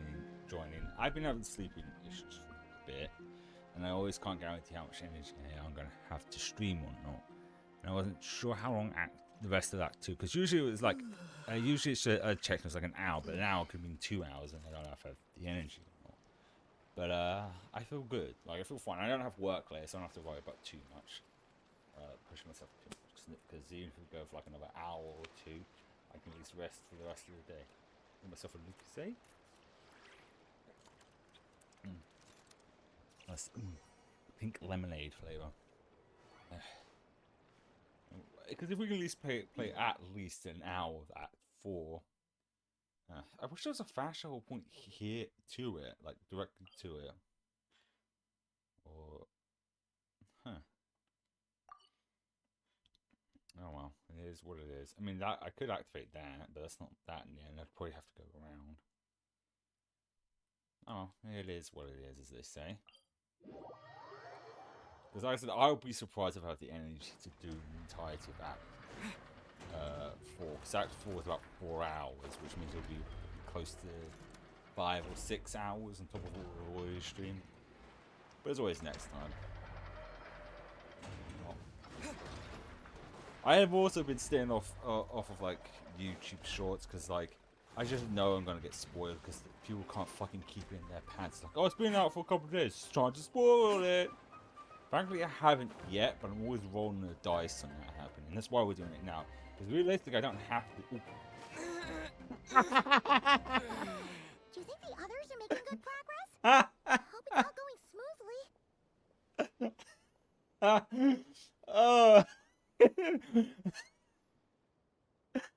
Seeing him falling and just seeing him walk past. Oh, that's hilarious. That was funny. He came back from the dead instantly. Oh, hey look! They made it back as well!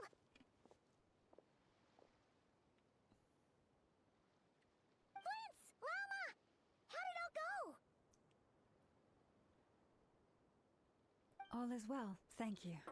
Nefer and Yehoda had to stay at the curatorium to wrap things up, so they won't be joining us for now. I ran into Miss Anefa and Miss Aino on the way back. Their work is still in progress, so I suspect they won't be back for a while either.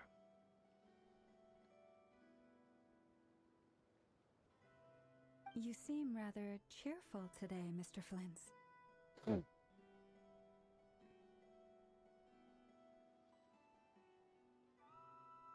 I certainly am. I achieved what I set out to do and came away with more than I bargained for. Fighting alone can get quite tedious, but I had the good fortune to run into a pair of brave young warriors. We met again. How have you been? It's been so long since I heard his voice, because last time there was still no voice for him. Unfortunately, or talk about spoilers, I think Genshin's Twitter needs to have the same restraint, because I already know who's with him, because they decided, hey, here's the character. They assumed everyone had time to see what kind of rooms they will reveal, because I know who's with him, and I know what he already looks like. Albedo! What are you doing here? It's been too long. Thankfully, tracking you down turned out to be a lot simpler than we envisaged. This is not a situation where I'm not sure. I don't think he was one of the voice actors that got replaced. These two courageously lent me a hand while I was fighting the Wild Hunt. When they told me they were Sir Varka's colleagues, it all made sense. And given how people of outstanding talent tend to cross paths, it's no wonder you're already acquainted. So, who's your travel buddy, Albedo? He's behind us, isn't he? Why don't you come and introduce yourself? No, it is him. It's the same voice actor. It's just the way he talks is like I can't put it into words, but his ways are definitely detecting.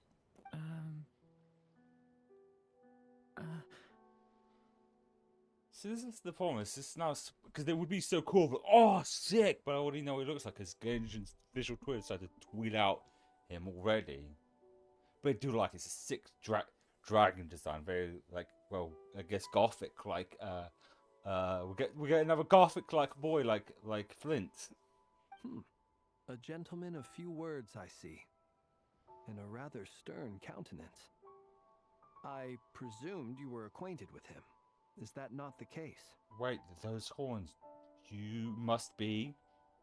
It's nice to meet you. again. We've technically met before.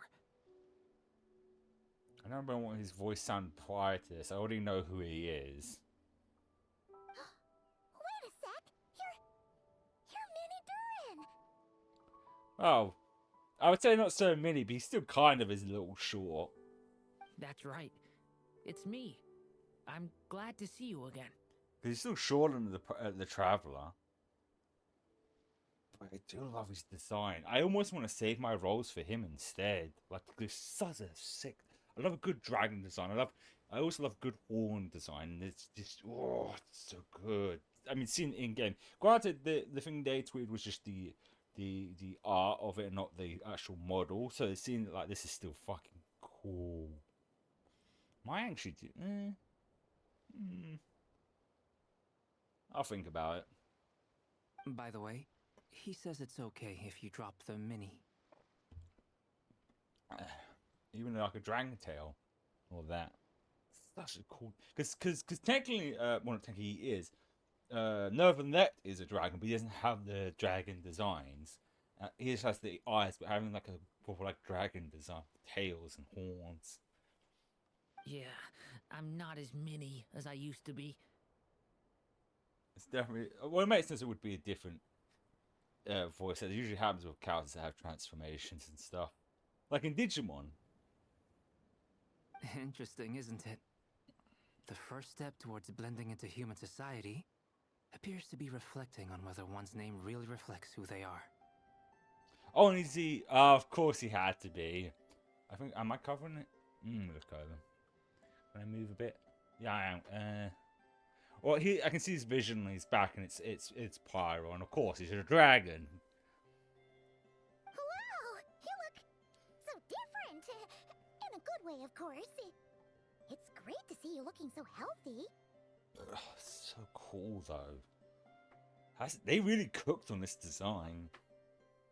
Thank you, Paimon.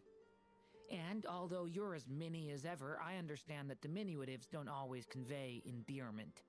I'll be sure to simply call you Paimon as a sign of my great respect for you. His voice sounds very, very familiar. It's another example. His voice sounds very familiar. Wow! You're such a smooth talker now. Paimon could get used to this. From now on, you may refer to her as your esteemed guide, Paimon. I'm actually thinking the old Paimon is perfect, tiny as ever is all. Personally, I think our little Paimon is the perfect size.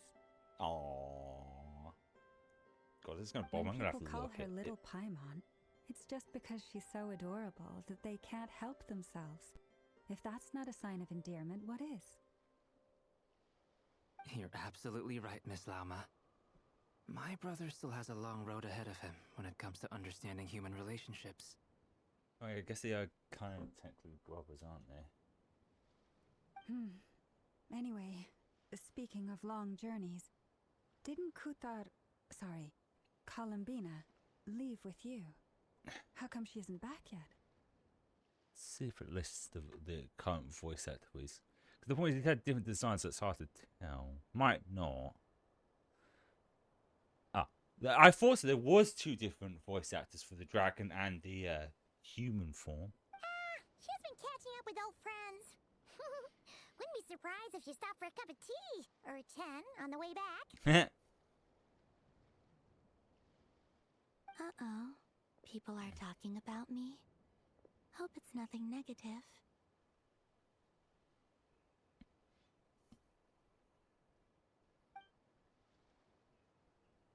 Alright, see, she seems like she's in much better spirits after meeting her old colleague. Judging from your expressions, I'm guessing it all went well? It's getting crowded here. I'll go grab some chairs. No, I guess we're so far looking at his name. The only other video game is in prior to this was Greedfall. Guess no, it's not one of those situations where I'm just mishearing. Okay, neat. I mean, like I said before, Genshin, Winhole in general tend to get a lot of like newer or not well-known voice actors for roles. No need. This is a job for an alchemist. I'll whip some up momentarily. Thank you for your hospitality, ladies and gentlemen, but I was merely escorting my friends back. I'll be meeting Sandrone shortly, as we still have some things to discuss. It's been a pleasure, everyone. But this is where I'll say goodbye. I mean, when he's talking to Paimon, he kind of sounded similar to the Wanderer. That was what was kind of thrown off. I was like, did he? Because it wouldn't be uncommon for like voice actors to voice two characters. Like, Barbara's voice actor also voices. Is it Shang, the rock and roll girl from Liyue, who has a southern accent for some reason. We really appreciate your help. Thanks for standing by us. Oh, come on. Spare the formalities. I'm just glad I could help out some true friends. Aw, she sees us as friends. I understand. Well, bye for now, Harlequino.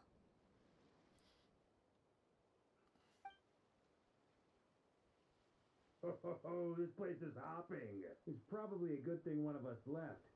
Otherwise, we might not fit all these people in. This sounds so badly out of context. It sounds like he's getting it on with someone. Are you saying we're about to run out of chairs? Oh, he was listening to us. Okay. I thought he was talking to someone in there and was overhearing something. As a matter of fact, I am. Come on in and see for yourself. Act 4, I think it's Eternal Something Moon. Alright, let's get going in. Oh, I should realize it probably. Because now I'm debating it, because I already knew what he looked like. But like, even if I did, it's like, I kind of like his design more. I mean, it's not like I want all the characters. I might actually do that, because I mean, it's gonna be a while before he shows up. But if I because this is like the first time in a long time that I generally really wanted to roll for characters. Because most characters I'll try and roll for, and if I don't get them, I don't get them at the end. Well, I think the last character I remember like I generally wanted outside the Archons was probably Dia. Yeah, I think Dia was the last character like I generally wanted to get, actually wanted, and now Devalin, the Dragon Boy. Oh, and probably Varka as well.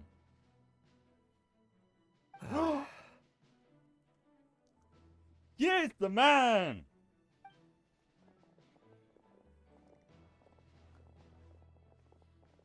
I overheard your little chit-chat outside, by the way. With Miss Columbina's colleague gone, we should be back to the original crew plus the other colleagues I brought in. Though, it looks like we have another new face. Someone else managed to rope in a colleague too? Sorry. Frankly, you and Paimon are the only people I know here. So I just love hearing you unfold in this, because he doesn't do anime that much these days, so him doing something anime related is always a treat, I guess. Wait, am I imagining things? Does his design look different? Okay, I'm gonna have to look this. I'm sorry, but this is gonna bother me if I don't look this up right now. Because his design looks different. I might be imagining things. It's another situation where I'm probably imagining things.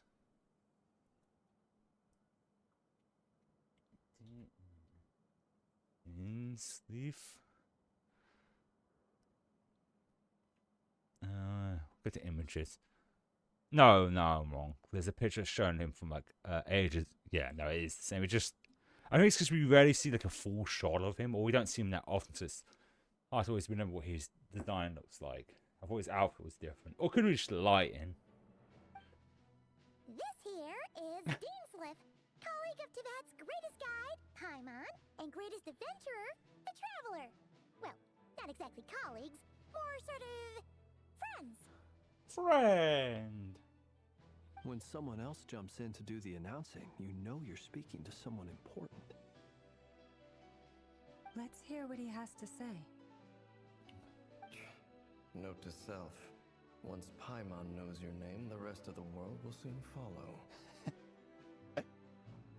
Actually, now that I think about it, because like he shows up all the time. But I think this is the first time, and I'm probably wrong on this, that he's been in the main story. He always shows up as the in-between stories after each like main Archon quest story, like the one that's based in each region. He's always like there in the in-between part.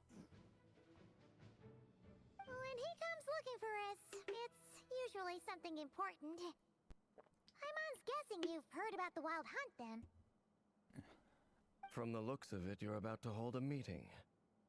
If I were to say that the Wild Hunt is our mutual enemy, would that earn me a seat at the table? As the saying goes, the enemy of my enemy is my friend. Mr. Deansliff, there's a seat with your name on it. Damn. Though, That easy then. I can't promise the same for everyone else. Hey, Albedo, think you can rustle up a couple more chairs? After all this time apart, Grandmaster Varka's first order is to rustle up a couple more chairs. I've missed this. Like, seriously, so I'm just looking at the Dragon Boy's design. It's just so good. Is he being sarcastic? Yeah. Hey, he's your brother. Why are you asking us? I've still got a lot to learn about the nuances of human conversation. Trying to decipher Albedo's way of speaking has been like jumping in at the deep end.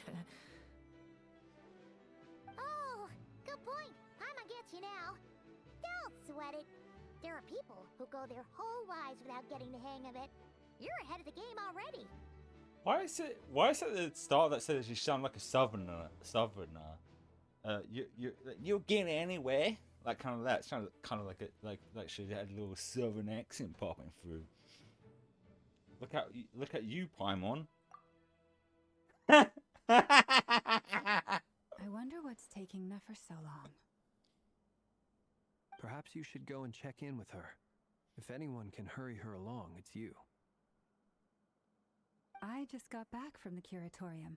Besides, aren't you curious to see what's taking her so long? Oh, I just realized, because since she's part of the band, I'm assuming probably in this act we'll probably end up playing as... We did play as, in combat. Because also, the stories are also there to show off the characters that you get to roll for as well. So they kind of add a story, but also, hey, let's showcase a character you're going to roll for. Miss Nefer doesn't strike me as the type to share secrets. And since gathering intel is her specialty, I'm guessing she'd prefer to keep her methods confidential. Maybe.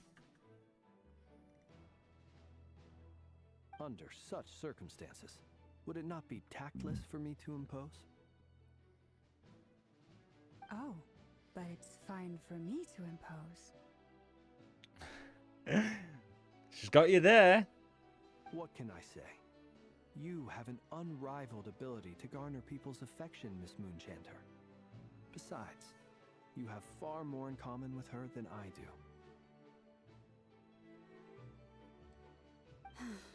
All right, then.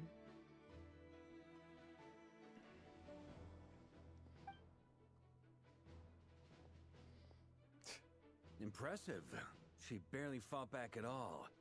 I admire your powers of persuasion, my friend. As I'm sure Miss Lauma will realize soon enough, the trick in life is to always pitch in with other people's responsibilities so that you can be selective with your own. So you're basically saying you didn't want to do it, so you basically gaslit her into doing it. Another trick is to simply hide in the background. Spoken like a true sage. Anyway, looks like we've got some time to kill before the meeting. Let's take a little breather, folks. And have some chitty chat, some yapping time. And feel free to chat amongst yourselves. We'll get down to business once the other two arrive. Other two? Oh, right. Yeah. Who do I want to start with? We'll start with these three, who are all... Actually, am I taller? Is the Traveler taller than him? No. Well, the horns make him a little taller. They're more or less the same height. It is a cool design, though. Okay, let's see what they're talking about. You're both awfully quiet. Why don't I start us off with an icebreaker? Ice. Much obliged. Have either of you ever had your portrait painted? If not, I'd be glad to help. You gonna point them separately or paint them together? That sounds like a lovely idea. You know how to paint, then? Yes, he does. I dabble occasionally. Dabble. He's an excellent painter. Tables, chairs, people, dragons, you name it. He'll paint it for you. On a canvas or paint the actual person. I just had a thought of Albedo doing face paint on Colorbeana. Just a little face paint makes a little touch. Do you want to be a kitty cat or a bear? Oh. I'm flattered. If I ever get the chance, I'd like to give it a try myself. I'll bear that in mind. Anyway, how about you, Durin? What sort of portrait would you prefer? Oh, I'd be fine with anything. Whatever style feels best to you. Boy, we very gothic. Very well. Then I'll play it by ear. Would it be by eye? You can replicate any style I want? I can try. If you show me a sample, I'll do my best to match it. Thank you. In that case, I'll dig up some reference material for you.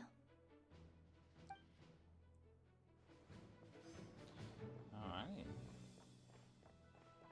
I'm trying to decide. Yeah, I'll go with Danes and then we'll go.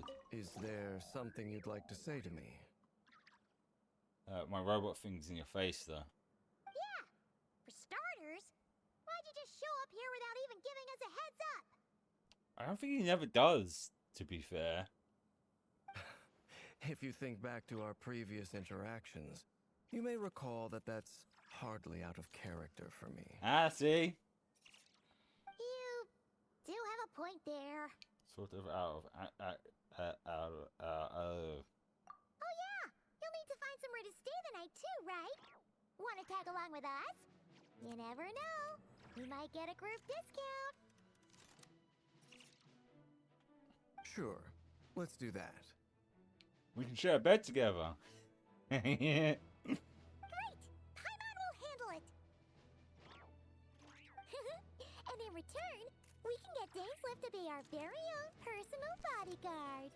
Oh, not like we need it. Paimon, you're talking out loud again. If that's what you had in mind, you should have said so sooner. I'd be happy to help. Oh, okay then. Paimon was only kidding, but good to know. Anyway, since we're all here together, we might as well watch each other's backs. That's just what friends do, right? Indeed. Thank you. Alright, he is really big. Like he's even taller than Flint's, but only a little. But he's seen because we've only seen this cutscene, so we haven't seen him out in here. So it's getting a proper look at him. He's kind of cool. See, there's his vision on his side. He's a tank. I mean, I wonder what type of weapon he's going to be using. I mean, we saw it. He's obviously going to be using like a claymore. Okay. Let's see what they're chatting about. Truth be told, I can't remember the last time I was in a meeting with so many people. You're not alone there, my friend. The Lightkeepers also struggle to bring everyone together for a serious discussion. I don't doubt that. I've only ever met two Retniki, one being you, and the other being that young guy, Itlua. Itlua is a good apple. I'll give him that. He's kind, honest, and regularly delivers supplies to my lighthouse. A true Ratnik to the core. In that sense, he puts me to shame. Is that another potential character, or did we meet that person I'm talking about? So you're what? A fake Ratnik? That's what it sounds like you're saying. But I get the feeling that's not quite what you meant.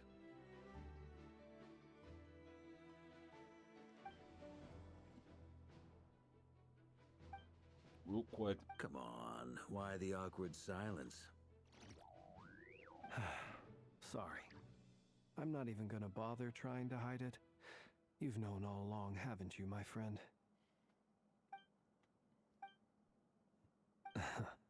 Now that was an awkward silence. Let's just keep this between ourselves. Probably best if Itlua doesn't know, huh? That goes without saying. Gotta be careful what you share with youngsters, after all. Anyone else in the know? Let me guess. The Traveler and Paimon? I'm standing right here. It's dangerous being too sharp for one's own good, you know. Then, in the name of the Animo Archon Barbados himself, I swear your secret's safe with me. I would love to see what Varka's... Unless he, oh no, I think he has interacted with Venti before, but I don't know. I can't remember if he knows who Venti actually is.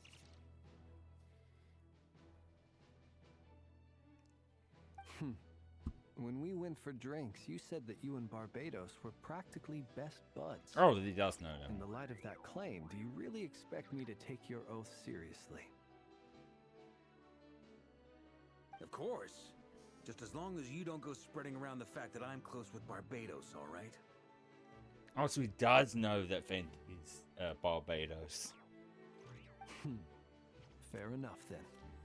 Nothing like a bit of mutual leverage to seal the bonds of friendship.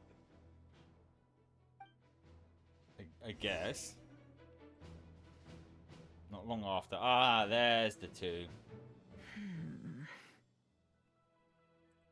She seems, excuse me, annoyed. Oh, excuse me. Sorry, drinking fizzy drinks does make me gassy. Ah, Miss Nefer. You made it after all. But what about Yehoda? Yehoda? I'm here to give you an update on Not how Yoda, things are going Yehoda. on our end. Once this is over, I'll be heading straight back to continue my work.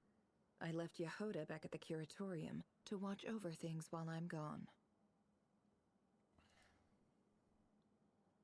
Huh. So much for just this once. Shh! Not so loud! We're on a roll here!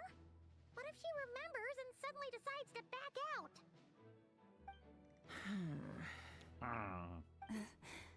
Did you say something, Mr. Varka? Huh? I didn't say anything. Right, Flints? Oh, God, I lost tracking again. Oh, no, oh, fuck, they're oh, shit. Must have been a frog.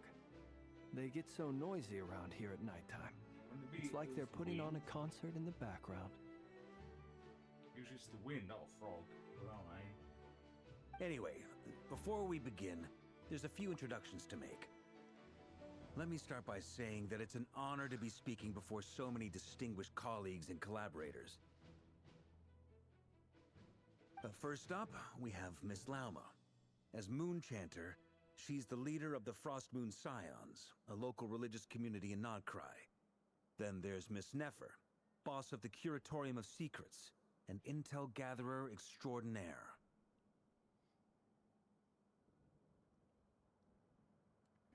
Nefer is leading the investigation into Rerer's background, assisted by Yehoda and Lauma. From the little I've heard, they're making some great progress.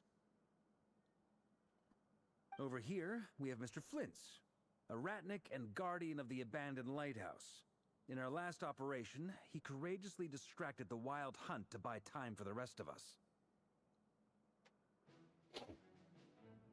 For those of you who've never met, this is Mr. Albedo, a renowned alchemist and captain of the Knights of Favonius investigation team. By his side is a new face for us all, myself included, Mr. Durin, who's come to lend his aid. Durin, I'll try and keep that memorized. Next up, we have the Moon Maiden and former Fatui Harbinger, Miss Columbina. Then we have the Traveler, who's earned more titles than I could possibly hope to list out, so I'll spare you the rundown. And Paimon, the ultimate travel companion and quite possibly the best guide in all of Tevat. Wow! That's a lot of people! Great turnout! 2, 4, 6, 8, and 10 people. I guess that is quite a lot. Miss Nefer, it looks like you might have another job coming your way. So, congratulations on the booming business, I guess. You think I haven't got enough on my hands as it is? Who's looking for me now? That would be me, Miss Nefer. I have a commission for you. And you are? Who I am doesn't matter right now. What does matter is that I'd like you to gather more intelligence about the Recher of Solnari. Gavin would be here for that guy. Well, it's not as if we never take on anonymous commissions, but in your case, I'll have to decline. I'm gonna take a wild guess and say your job's probably more hassle than it's worth. Something about you seems like bad news. And probably she recognizes his voice. Because in the vision, she heard his voice, but didn't see his face. But she probably knows it's. It's my eyes, isn't it? Conrian, I assume. And what's with the mask? Are you trying to hide your identity? In any case, the fact that you're even still alive raises an awful lot of questions for me. I mean, the mask's not doing very good. It's only covering half his face. My name is Dainsleif, and yes, I am from Conria. As I'm sure you're aware, the Recher of Solnari's real name is Rerir. He was once an acquaintance of mine. More than an acquaintance. Really? Then you must have been quite an influential figure yourself. You flatter me, but none of that matters anymore. My point was simply to clarify why I have asked Miss Nefer to investigate Rerir's background. So you're both from Conria, and it sounds like you used to be friends? What am I missing here? Surely you already know how he became one of the 5 sinners. Oh, does he not? I'll tell you everything I know. The history of Conria, the names and identities of the 5 sinners. I remember it all like it was yesterday. I have never spoken openly of this before, but the truth was exactly as people say. The 5 sinners were each driven by their own desires, and it was by playing upon these that the Abyss tempted them to their fall, tearing Conria apart in the process. The visionary, Vedafenir, who wished to foretell the future. The wise, Haroptatir, who sought limitless knowledge. Gold, Rhindaughter, who desired to create life. The foul, Surtologi, who pursued supreme strength.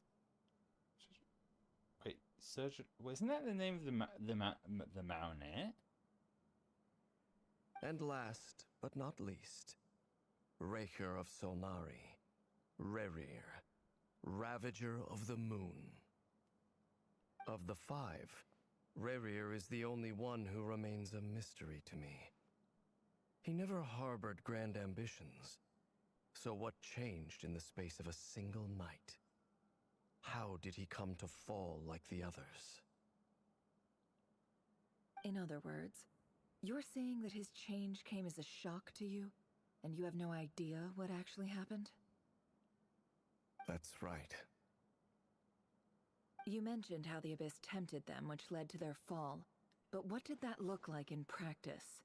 And what other context can you give me about the events of that time? The more detail you can give me, the better. Strangely, now that it comes to it, I hardly know where to begin. How about you start from the beginning? The fateful night took place during the era of the Eclipse Dynasty. One day, my elder brother, the visionary, Vedafenir, was summoned to the palace by the Vinster King, only for the king to gouge out his eyes and cast him into the dungeons. Ugh. I guess it was eye-opening him for him. When I came to hear of this, my fury knew no bounds. I gathered together every ally I thought I had, and together we set a night to storm the palace and free Ved.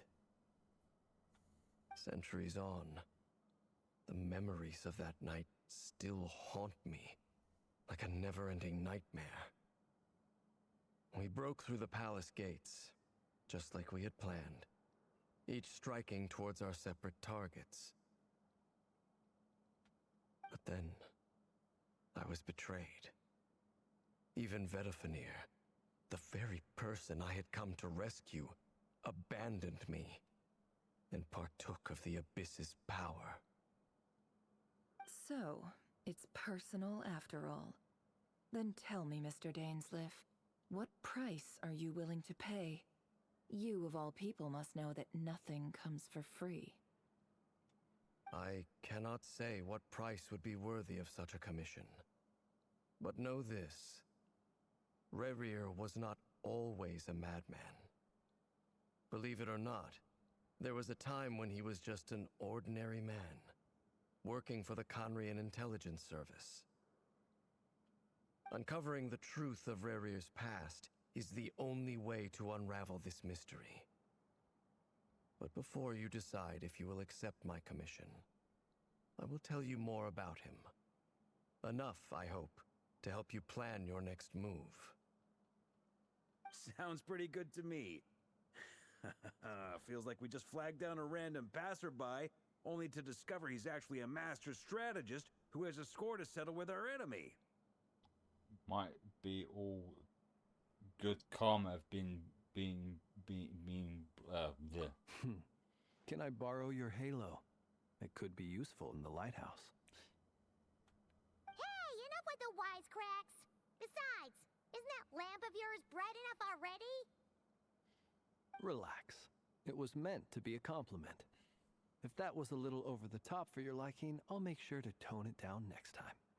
Let's sit back down now because I've been standing.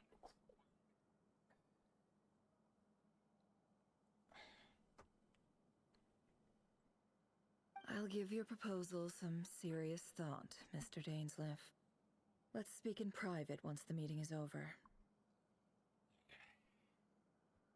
Before that, there's a few things I'd like to share. Fucking traveler jump scare talk. Always catches me off guard when he talks orbitally.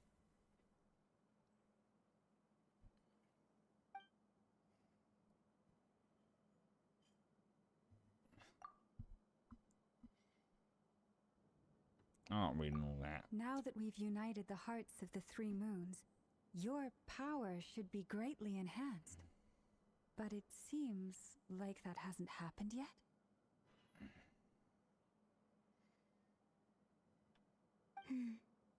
I believe it will take a little longer. Yeah, of course. It'll probably manifest at the heat of the battle. You've done so much for me, so I want to be completely honest with you all. Even though I'm doing a lot better now, the truth is, my recovery will likely be an ongoing process. From the moment I was born, my power has been slowly ebbing away. And that is because Tevat has never accepted me. Even with the moons united as one, it seems my rejection cannot be undone.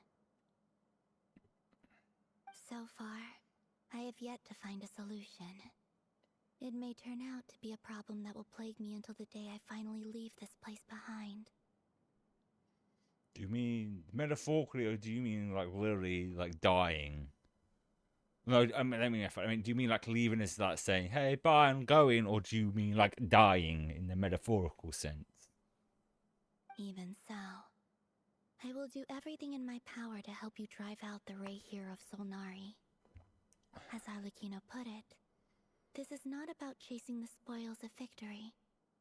It's just a gesture of heartfelt gratitude. Kutar. She seems a lot more personal when she said, did the fuck. Defeating the Ray here of Solnari will be no easy task.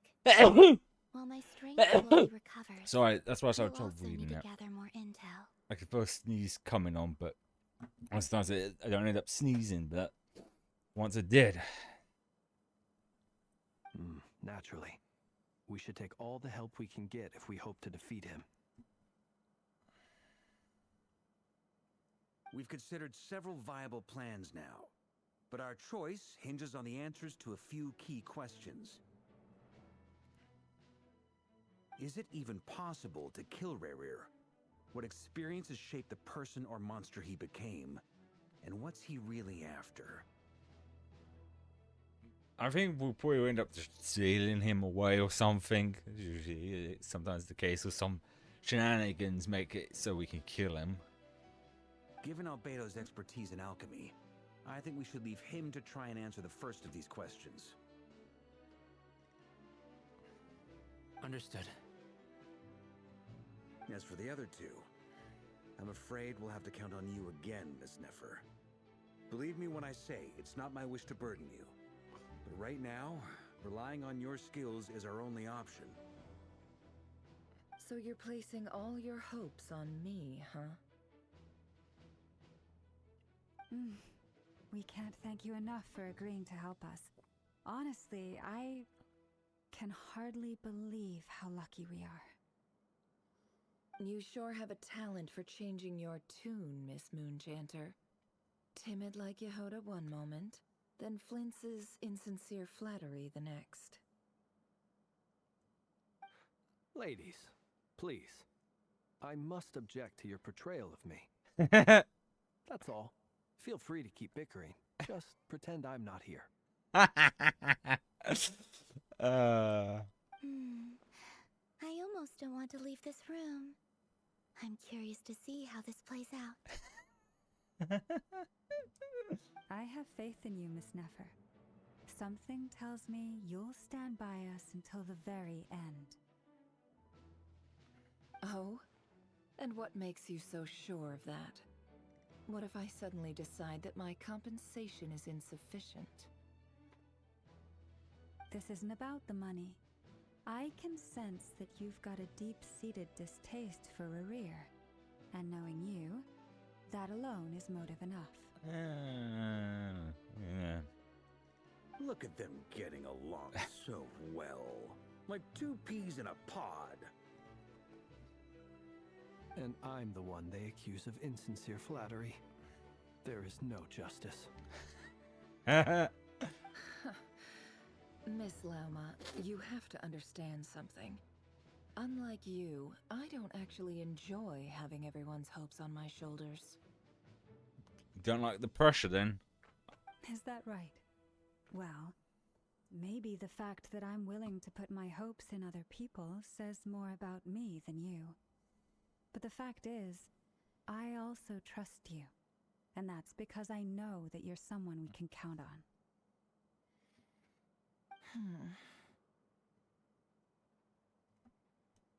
Anyway, we've got our plan, so let's get moving.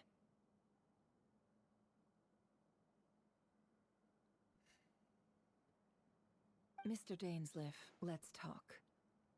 And Traveler, once we're finished, if you've nothing else planned, I'd like you to come with me. Oh, okay. This whole experience is teaching me a lot. For instance, I now know that when other issues come up in the future, I'll have far more luck getting Lauma to convince Miss Nefer than trying to do it myself.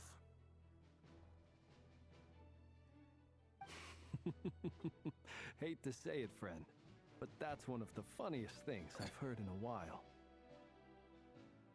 Why? You think I've got it wrong? Quite the opposite. But what makes it so hilarious is how long it's taken you to realize. And then it's kind of... Okay. Okay.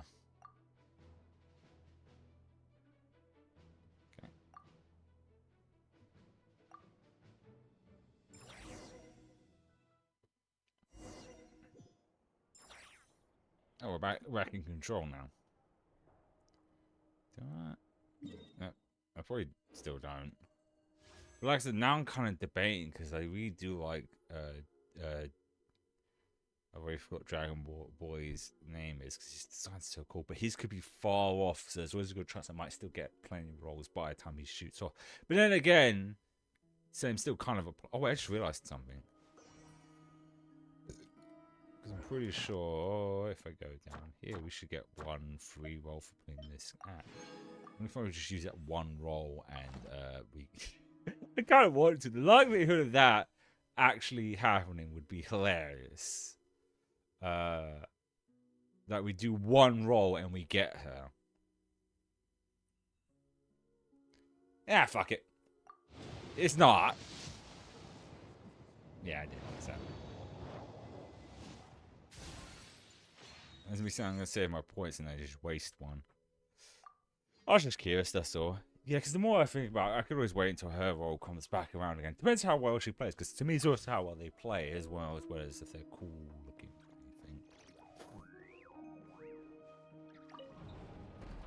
I'd say no, it took me a long time to level them up close to what current playlist counts I have is. Thank you for waiting. Kept you waiting, huh? It's okay. We actually used the time to help Dainsleif get a room at the hotel. That's very considerate of you.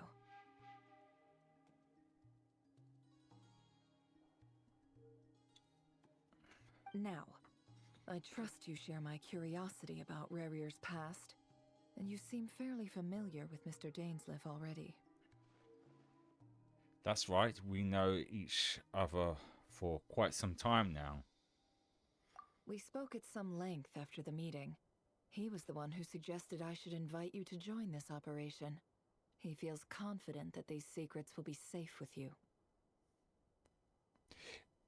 That's an interesting thing that I think they've never established how much time has passed in the game itself. Like, is like each area a year apart from each one? Like as the game's released, so like us being in Mondstadt, us as the Traveler and Paimon was like 5 years ago for us, or because there's the festivals that are in-game festivals that are yearly things. So it's like it could be a clear indication years have passed, but then people would look a lot older then, wouldn't they? So, Dane has a lot of faith in us, that's for sure. Thank you for your trust too, Nefa. Likewise. I appreciate that you got right on board without interrogating me about why I invited you. It shows that you trust me to explain everything in due course.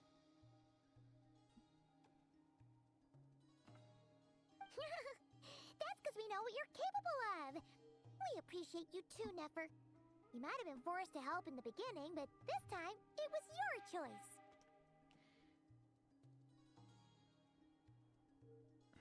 That's one way to put it.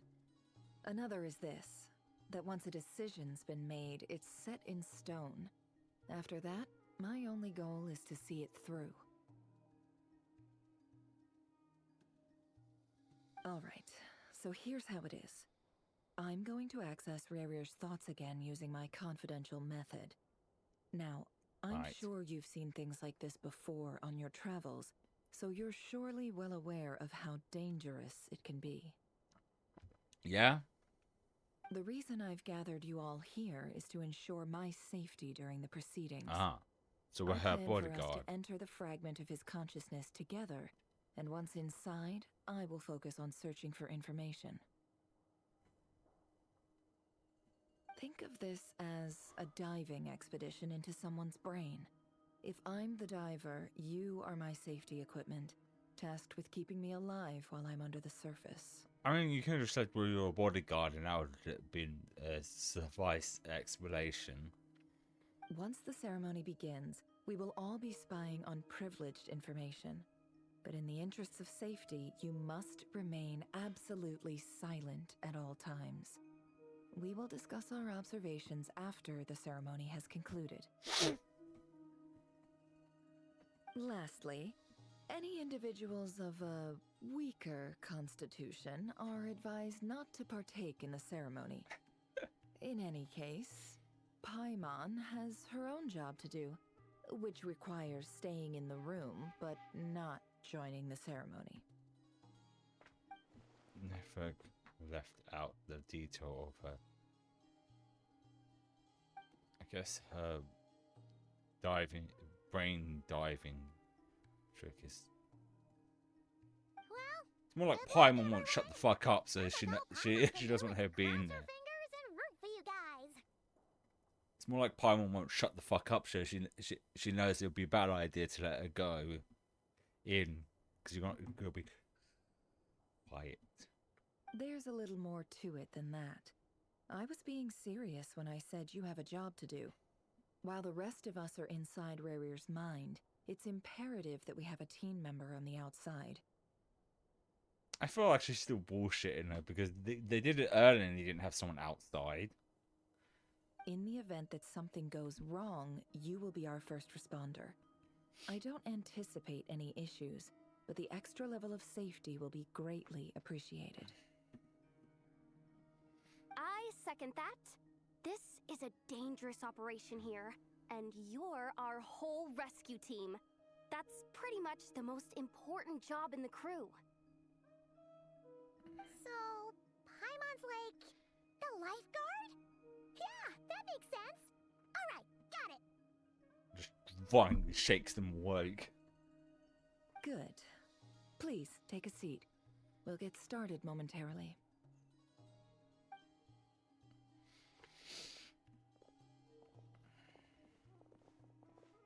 So, did Mr. Dainsliff tell you anything else? He told me that he believes Rerir kept some big secrets in his life. He's not sure that they were the cause of his eventual downfall, but he's asked me to uncover what those secrets were all the same. But surely you're not planning to go through with this, no matter the cost. I mean, Danes has been around for like centuries. He's still got a huge wealth. Be kind of depressing if he's been around that long, didn't at least have a decent amount of money on him. If you think that, you'd be overestimating me. I'm a businesswoman, not a mercenary. It could be both. But I do have my own professional reasons for taking this job. You think I'd turn down the opportunity to get a first-hand glimpse into Conrian history? No chance.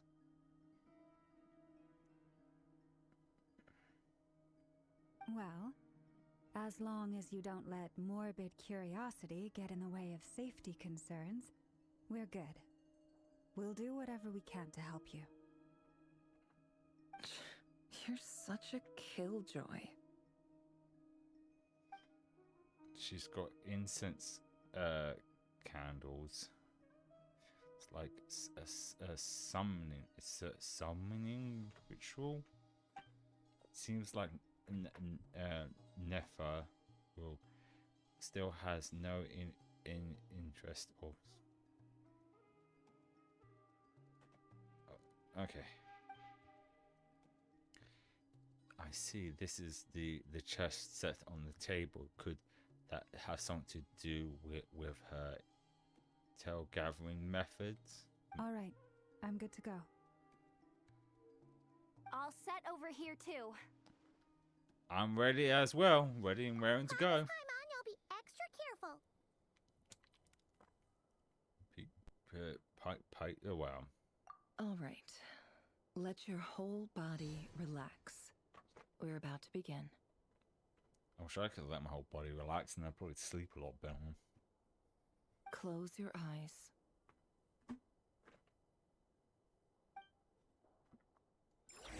When you close your eyes, does it feel like nothing's changed at all?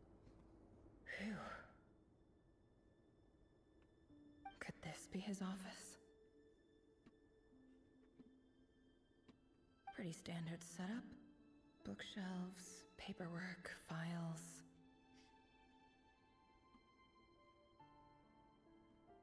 Porn stash. I didn't get the first part. I said porn. The subtitles did, and I said porn stash. I was making a joke. He probably has a drawer full of. Wait, what? Yeah, whatever. According to Dainsliff, Rarier used to be an intelligence operative. Chances are there's plenty of top secret intel stashed away in this room. Is this where you keep your secrets, Rarier? Can't say I'm not looking forward to this. Were you afraid what sort of porn he's into? It's some freaky stuff. Like, I mean, judging from all the straps and stuff, it's probably a lot of bondage.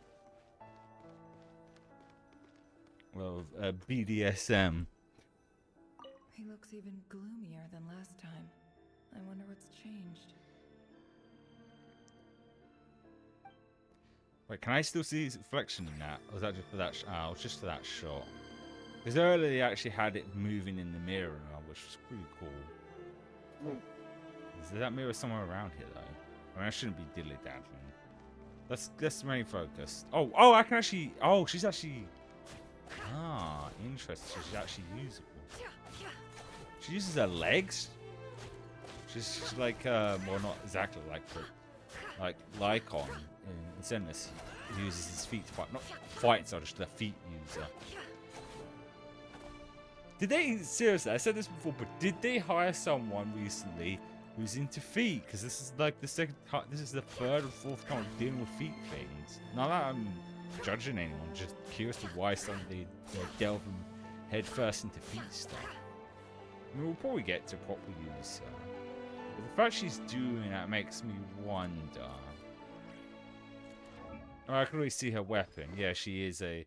This has been a new thing they've been doing. Well, not new. This is something they've been doing for a while now. Because catalysts originally were just like projectiles or spellcasters. But now they're just using it so they can have different fighting styles instead of being tied to a specific weapon.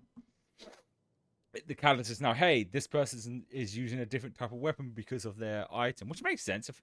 If it can summon projectiles, it could summon a different weapon. Looks cool, though. The Egyptian cat on it, of course. Just curious.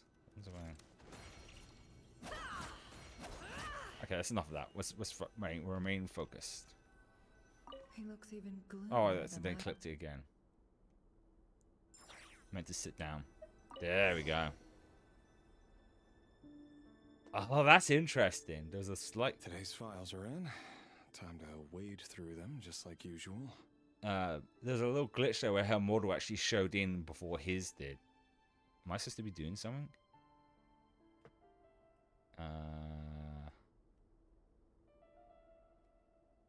Okay. Oh, am I supposed to be looking at that?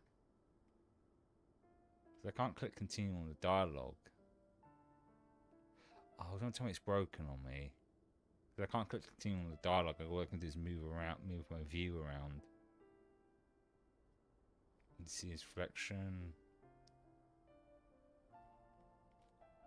Oh no, is it actually broken?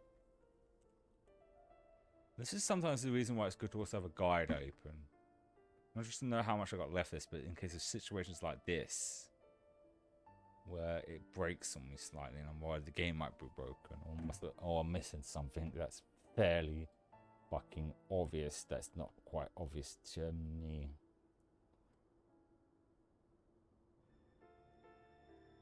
Let's see. I don't know why it's not allowing me to do anything. So I did see her model jump in. Oh no, it did the same. Did her model jump in, and it's just like I couldn't do anything. I can only just move around. That does nothing. I can't continue on the. Am I missing something? Oh, maybe. Strange. Unless I just looked over there and then clicked. Oh, there we go. Male, 51. Occupation, cook. Confirmed Crimson Moon descendant. Has maintained frequent contact with other descendants over the past year.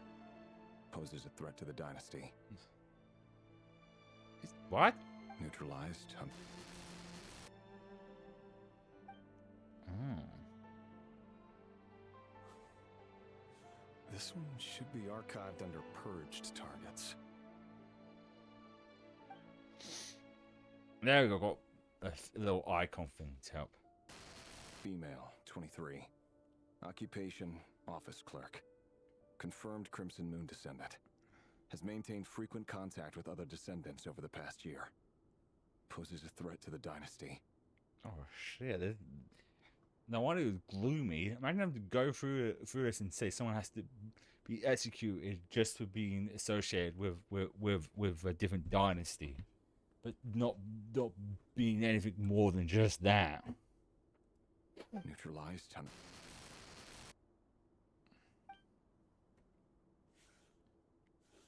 Another one for purged targets. Sounds like she was that other man's daughter. Never mind. What's it got to do with me? We're going through all these papers. Male, 40. Occupation, teacher. Confirmed Crimson Moon descendant. Has been observed making contact with other descendants during the past year. Oh, that's kind of... threat to the dynasty. That's... Oh, his mouth was moving a little bit. That's kind of a little cool detail. Neutralized on...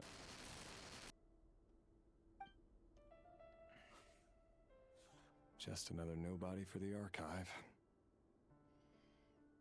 Come to think of it, I remember surveilling this man. A case like his never would have been considered a priority in the past. Huh. He barely even interacted with other Crimson Moon descendants.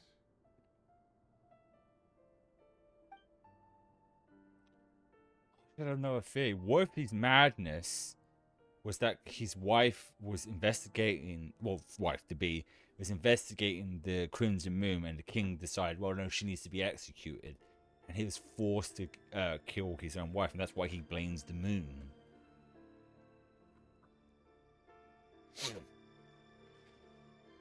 Or... Female, 16. Occupation, none. Orphan and confirmed Crimson Moon descendant. Has been observed making contact with other descendants during the past year. Poses a threat to the dynasty. 16? Jesus God. The photo in there, that girl looks younger than 16. That looks like she's 12, but whatever. Neutralized on... Jesus. I'm starting to think I know why this went mad. Man having to execute a child.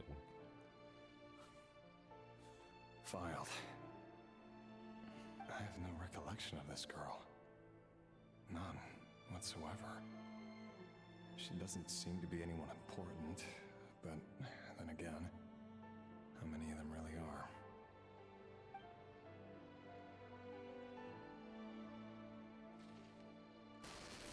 Female, 13. Occupation, none. Orphan and confirmed Crimson Moon descendant. Has been observed making contact with other descendants during the past year. Poses a threat to the dynasty. Oh, what? Oh. Huh? Neutralized and... Jesus, that's the youngest yet. Filed.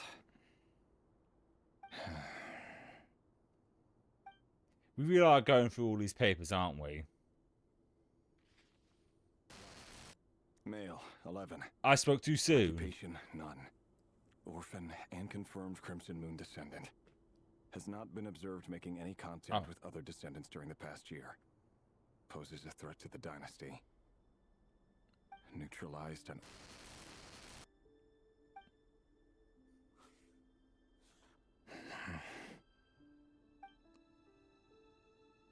Riveting, great gameplay. Going through papers. Male. I keep speaking too soon. Occupation, none. Orphan and confirmed Crimson Moon descendant. Jesus Poses a threat to the dynasty.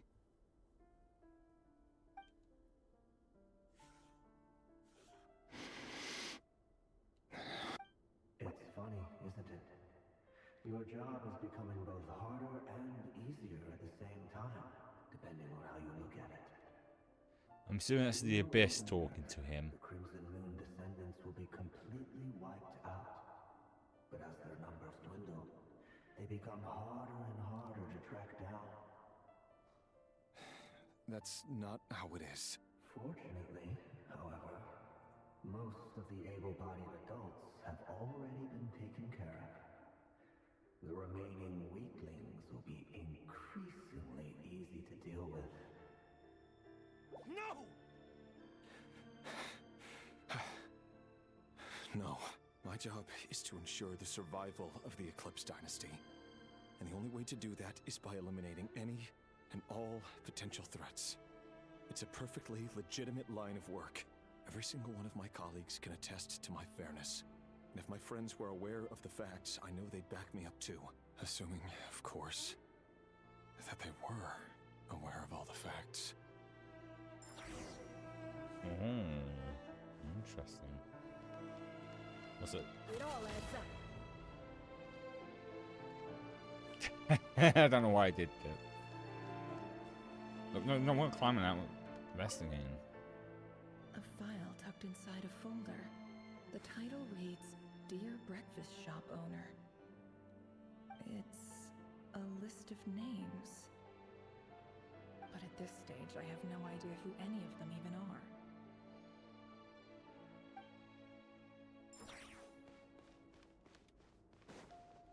The fact that we're like in control of abilities and stuff is it indicate we're gonna have to fight at some point. Because last time I was in here, we couldn't do that.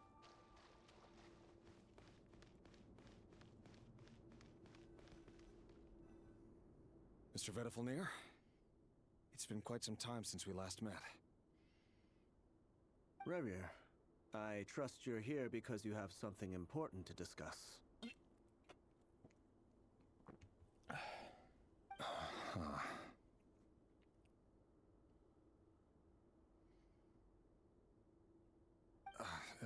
Forgive me. I wasn't tuning out, it's just, I noticed you didn't even phrase that as a question. As if you knew I was coming. Tell me, does someone in your position ever feel the need to ask questions at all? It is indeed within my power to foresee certain things. Things like your arrival. But... I was just thinking. It won't be long before I'll be inviting both you and Dane to my wedding. That isn't a lie, but nor is it a fact as such. It's a wish, isn't it?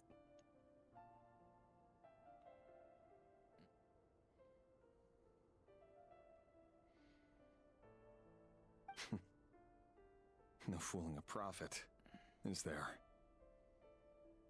You could try. Ever since that day we met for drinks, I knew it was only a matter of time before you came looking for me.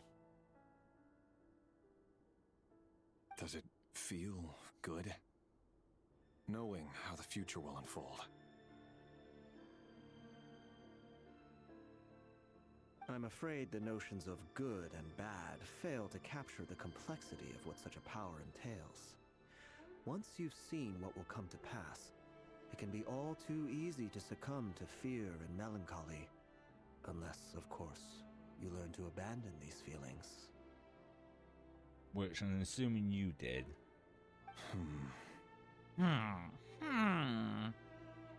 You fear my silence, and long to hear the words I left unspoken that day.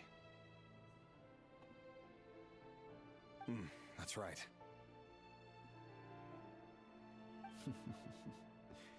You must have noticed my reluctance to broach the subject, and the reason is simple.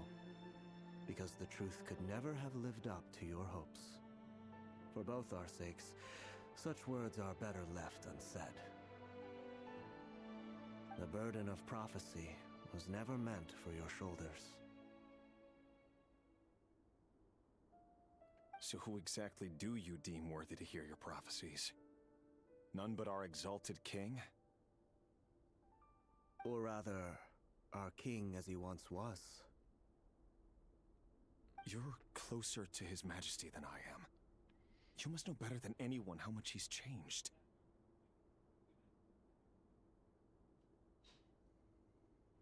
You say that as though it is to my benefit.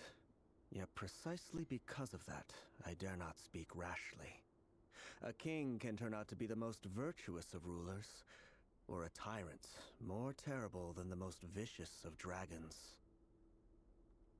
You are so wise and far-sighted, yet still you would have me live in fear of the unknown?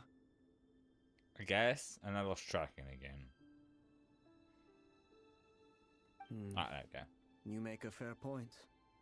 Especially given my silence alone was all it took to send you spiraling downwards. How about spirals him upwards instead? Very well then. Let me offer you some advice. And I say this not as a prophet or a visionary, but simply as the brother of your friend. For many reasons, there is very little chance of your marriage ending in happiness. If happiness is what you seek, you should find another fiancé. Alright, where's that here? What? Oh. Hold on. There's that same black fog again. Could this memory belong to Thelindis? Guess I'd better tread carefully.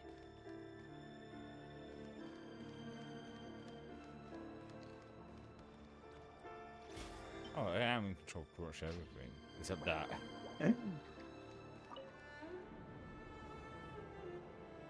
Wait. Hear me out. Oh. This time we finally got a clear look at his face and learned his true identity. His name is Rayrir, and he claims to be one of the king's guards. What did you say? A cruel irony, isn't it? The man you're set to marry leads a double life as a brutal executioner. Are we gonna find out what he was gonna say? Why are you telling me all of this now? It's not gonna tease me again and just cuts out before we can find out what he's gonna say. Simple. It's because I want you to kill him. You are the only person he would never suspect. Oh. No, absolutely not. I would never dream of doing such a despicable thing. So you'll just stand by and watch him slaughter us to the last? Do not forget that the blood of the Crimson Moon flows in your veins too. Oh. I wasn't expecting that. Now I'm, because I thought she might have been like ordered to be executed because she was like, I don't know, trying to learn about them or something. But no, she's partly Crimson Moon. The blood of the Crimson Moon? What does that matter now? The dynasty has long been dead and gone. You think that alone is reason enough for me to throw away everything I have? Why wouldn't it be? You two were once a child of the Crimson Moon, just like me. Don't tell me you've never felt so much as a flicker of fury for the way we were trampled into the dust.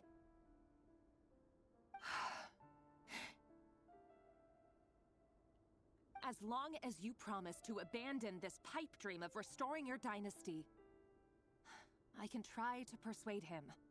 Or have him persuade the Vinster King. Oh, I don't think that's gonna happen. Someone tells me before you get even close to doing that, you're gonna probably be executed.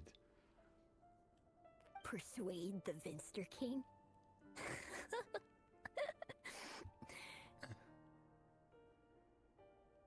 Do you even know why he's so obsessed with hunting us down?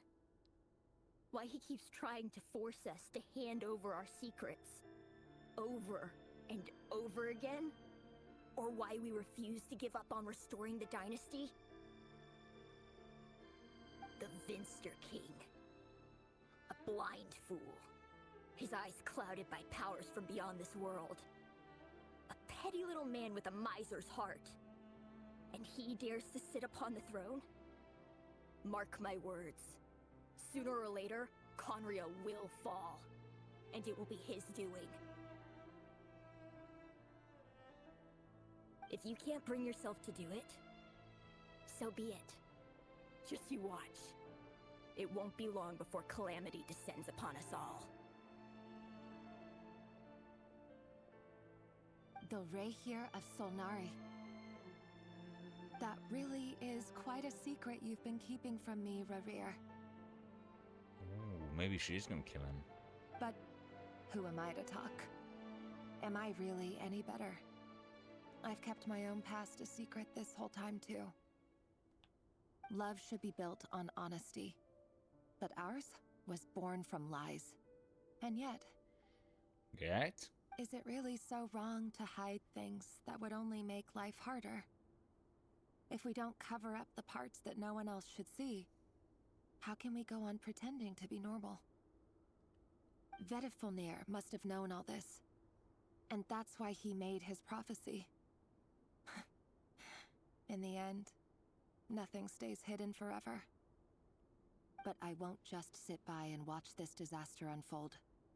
I'll do everything in my power to protect what I cannot afford to lose.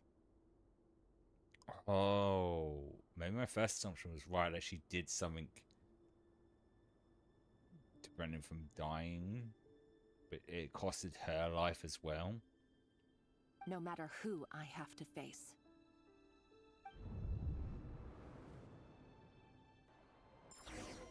Really piquing my interest.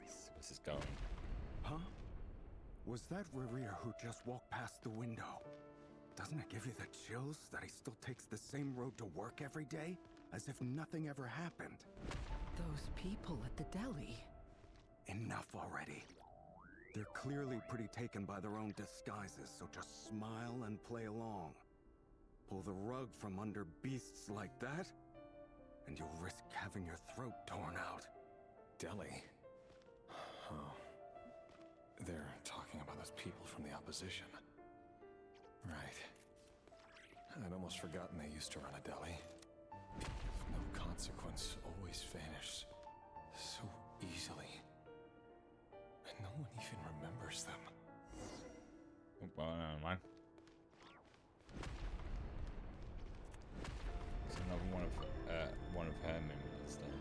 But surely you can see he's not the man he pretends to be.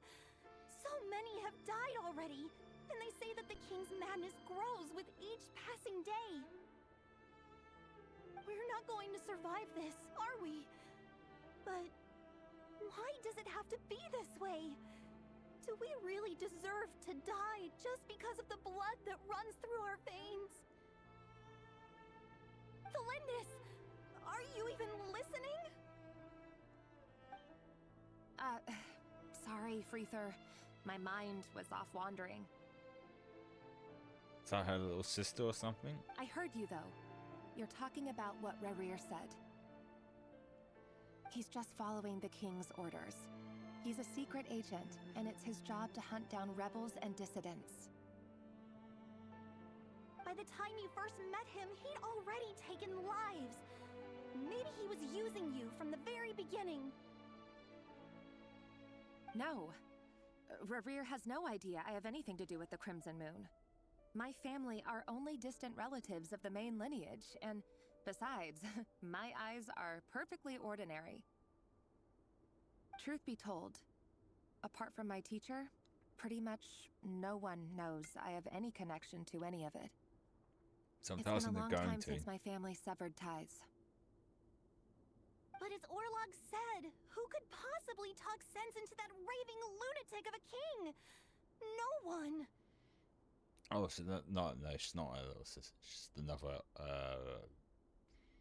I'll work something out. Trust me, I'm with you all. But for now, you need to keep yourselves hidden. Don't let anyone find you, anyone at all. Don't forget that Rerir is an Eclipse operative. You need to be extra careful when he's around. And when I am too. For now, don't come looking for me. And if anything happens to me, just act like we've never met. If even you can't escape this, what hope do the rest of us have? But after all this time together, surely he wouldn't lay a hand on you.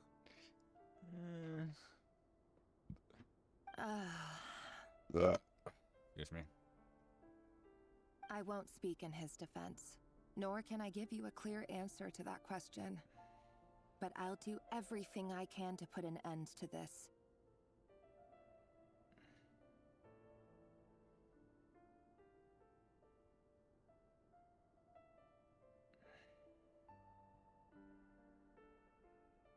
Here, hold on to this. If an opportunity to escape presents itself, take it. You'll be glad you took some spare change. You called that change? But what about you? I've got a job, and there's still money coming in. But you can't go anywhere right now. Please think about yourself for once.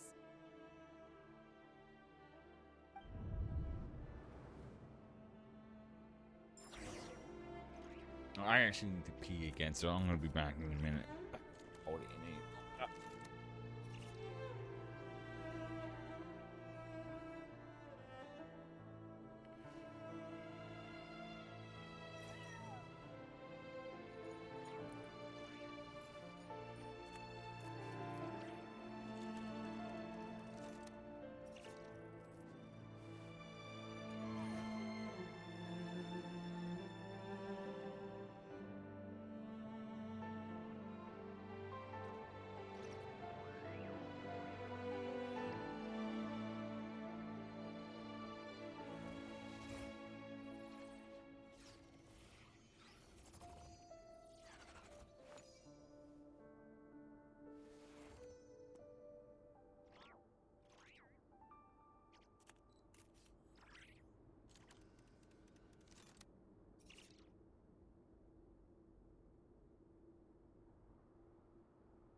Why does Ashru sit up on the counter? To welcome our clients, of course. A kitty's gotta earn his kibble somehow.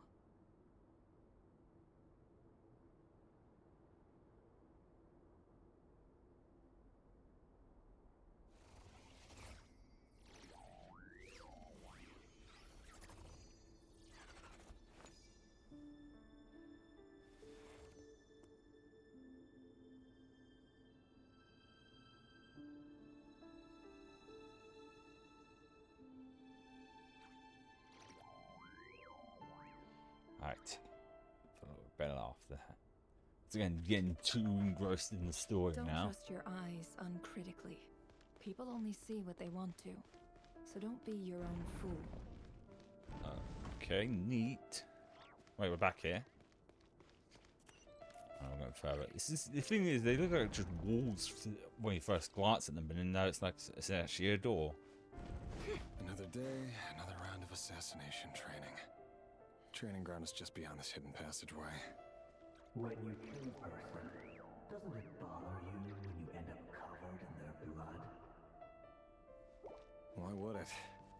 Aren't we all just walking blood bags? But not everyone is accustomed to hunting down others like prey.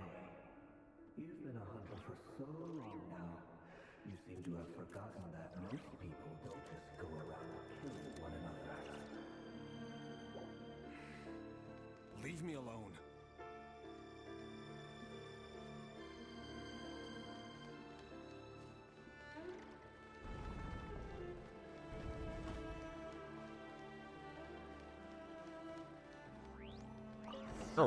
See, I knew there was going to be a reason why. You have a firm grip on the handle. Then choose your angle well. Keep your movements light and brisk. And the prey won't sense a thing. I doubt that. I'll bet no one can try to cross I work clean. No traces.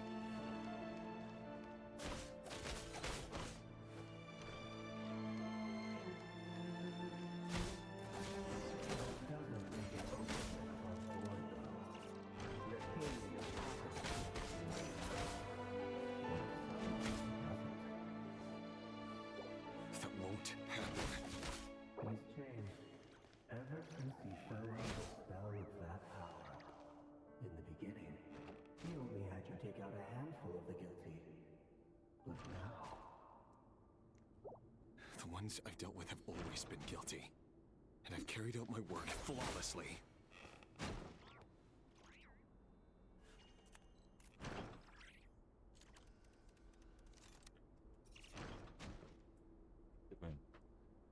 I have to keep finding these. How long do I have to keep finding these fucking things?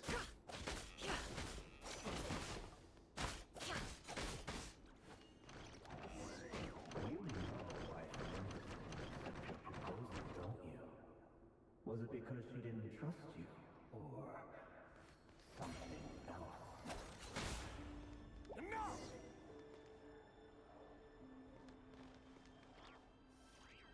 Oh. I think this is the choice thing. These games don't usually. It's not usually a choice-based system. It's just different. Go with this one. Go the first one I see. Lindis, do you still remember Orlog? Orlog. The boy who was pretending to sell flowers. You spoke for quite a while, didn't you?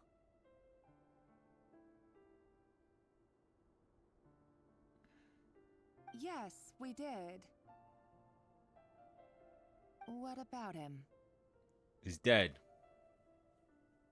He was arrested 2 days Oh. ago. Chances are he's already dead.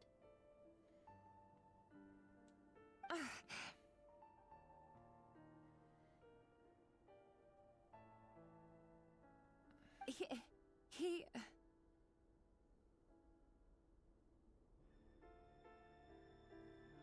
I just don't get it! After everything he's done, why do you still stand by him? Or does it mean nothing to you that people keep dying? No, that's not... Just hear me out. I need to go now, Thelindis. They're looking for us. You take care too. Last thing I want is the controller dying while mid dialogue. Because I'm pretty sure someone pauses the game, but the dialogue won't progress.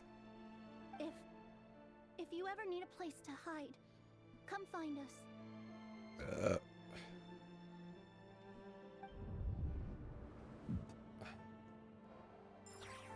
Yeah, I thought so. We was going to interact with him regardless.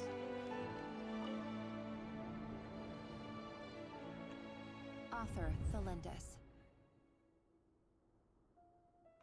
Okay. Over the course of this week, the research object was subjected to interference for a total of 47 hours for experimental purposes. The results are as follows. All subjects of observation that were sent inside have now... The situation within is proving more problematic than anticipated. No progress whatsoever. What now? Won't you give me even a glimmer of hope? Things are getting worse by the day. I have to find a way or we'll all be in danger. But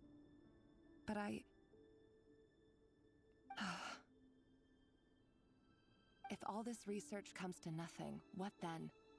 Sooner or later, it'll be my neck on the line. But could he really bring himself to kill me? No. Surely he wouldn't have the heart.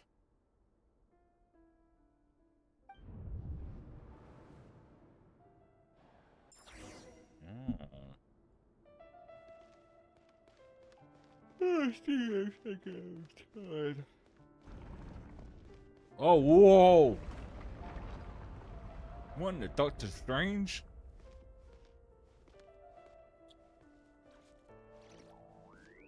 Oh, wow, what? Why won't you just let us go? We don't even know each other. All we want is to live ordinary, peaceful lives. You want to live?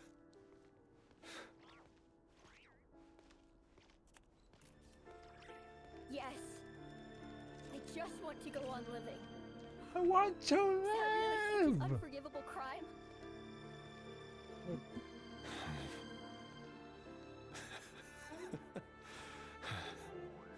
You want to go on living. I want to keep living too. To keep living forever. That's why I have no choice but to continue on the path I'm on. If only some savior would suddenly swoop down and change the way the world is. Too bad that's not going to happen. Imagine that. If there really were such a person, you and I wouldn't be standing here like this, would we?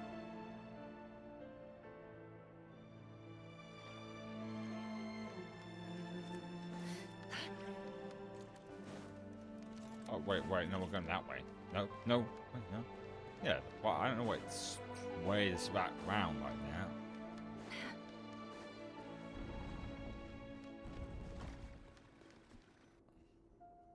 So these files are in. Time to wade through them just like usual. No, I don't get tired of it. It's my job. And not only am I lucky to have it, I'm good at it too.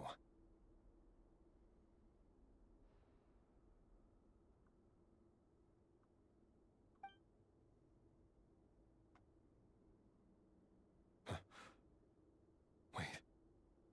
Oh. Oh, I lost tracking again. But it's his wife, isn't it? Oh, wife to be.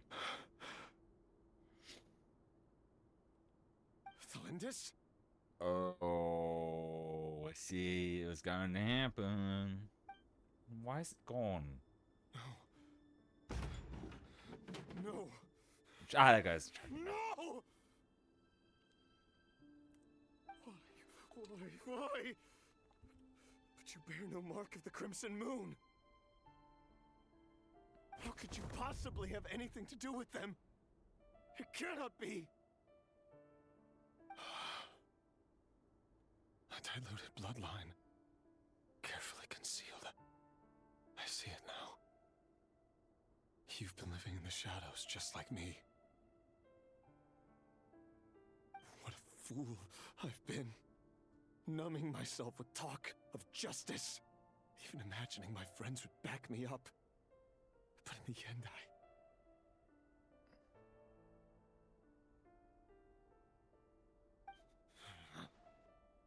Irminsul. Finster King! How far are you going to take this? From the direct bloodline to secondary offshoots? And then what? Today it's the descendants of the Crimson Moon. Who will it be tomorrow? Will you not rest until everyone down here is dead? No. This cannot go on. This is where it ends. 30's fiance being in the list for him to. Oh, cool, treasure chest. It's like, oh, cool. Treasure story, and then oh, trail. You got something for seeing something. My brain's gone now. I'm so tired right now. I said, I think after we're done with seeing Rimra's memory, I think I'll stop. You're really letting me go? I am. As long as you can guarantee that no one will find you. Oh, is this how like how the blind exists with our thingy? Don't worry, I'll be extra careful. No one will know I was here.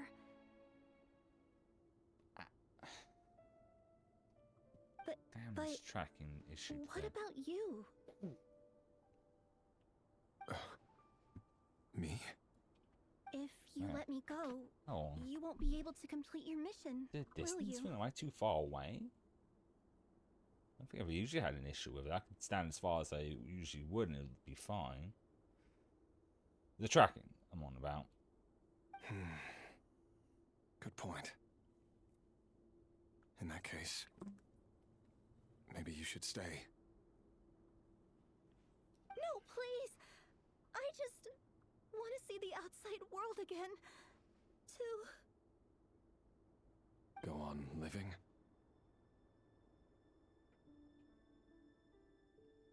Yes. I know you're a man of your word. So please, just let me go.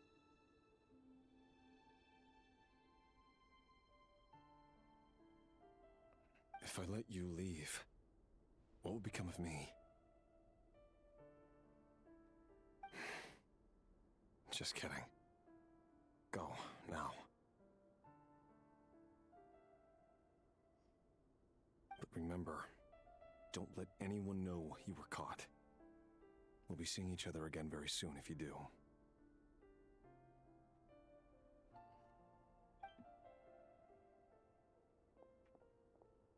Even shadows in the dark must live by a code. But you can't save everyone. You've been whispering in my ear for days now, Vedifilnir. What are you trying to do? Break me down? Now, is that who that was? I only say this because you long for an answer to your problems. Let her go, Rerir, or you risk losing everything. I will not abandon Thelindis. Then you'll need a little more vigilance and a lot more power. The world is changing, Rerir.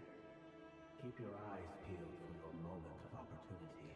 Ah. That voice used to be so unclear. But now I know exactly whose it is. It's Vedifilnir.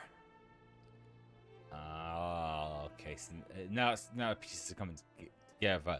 He seeked power so he could protect his lover. He won't tell me how to actually resolve any of this, but he keeps trying to manipulate me like a puppet. What's his game here? Is it quite possible it's not actually him and it's the Abyss pretending to be him? Tell me then. What will this moment of opportunity look like? You'll know it when you see it. And no answer. He's like a ghost. Always disturbing me when I'm on edge, but never answering when I need him most. So, the Eclipse Dynasty was purging, well, massacring the descendants of the Crimson Moon. And it seems like it was all connected to the Vinster King's research. The King's obsession with abyssal power left the future of Khaenri'ah hanging in the balance. No wonder every aspect of Rerir's life was so unstable. And it looks like this Thelindis, Rerir's would-be fiancée, herself belonged to a sub-branch of the Crimson Moon Dynasty's descendants. It almost defies belief that a couple like them could hide the truth from each other for so long. If the Vinster King hadn't intervened in such a drastic way, they might have gone on deceiving each other for the rest of their lives. And why does Vedifilnir, Dainslif's older brother, keep talking in Rerir's head? This guy kept more secrets than I ever imagined. The human mind is like a vast desert of shifting sands. When you follow the flow of someone's memories, you only ever see the parts they're willing to let surface. Time for something a bit more creative. We've been inside Rerir's mind this whole time, building up a picture of his psyche.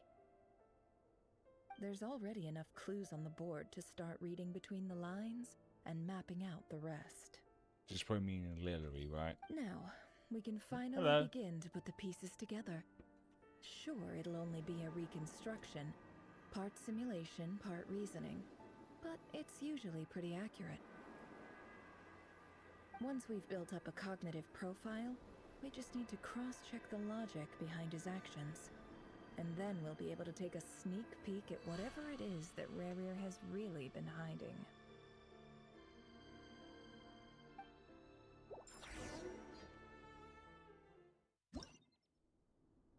Are we exiting out now? Oh no, we're actually doing some puzzle solving. Yee. They look like chess pieces, kinda. Rerir, are you there? Is that, oh, is that what Danes has been represented as? Moving the pieces across action points will all action points are used up remain okay. I'll figure it out. I'll just move to each point like a chess piece. Gotcha.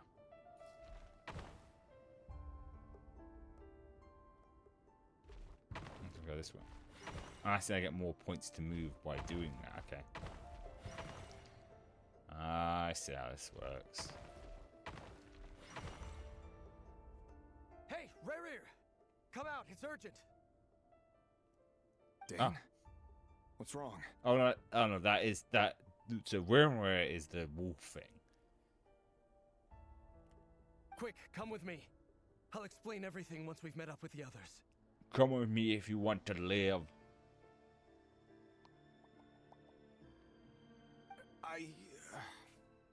Okay, I'll come. But the Lindis is still over at the Universitas. I'll need to leave her a note. All right then, but make it quick.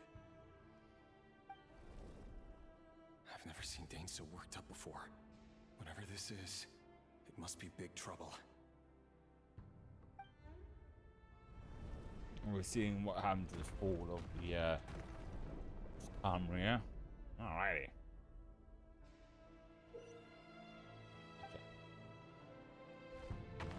Oh, see, I can't. Can I? No, can I? Oh shit! No, I didn't. Fuck! I fucked it. Okay, so I can't see the. Oh, I see. It's like a little booster. It's probably a bad idea, wasn't it? Wasted a turn doing that and back to 3 points already.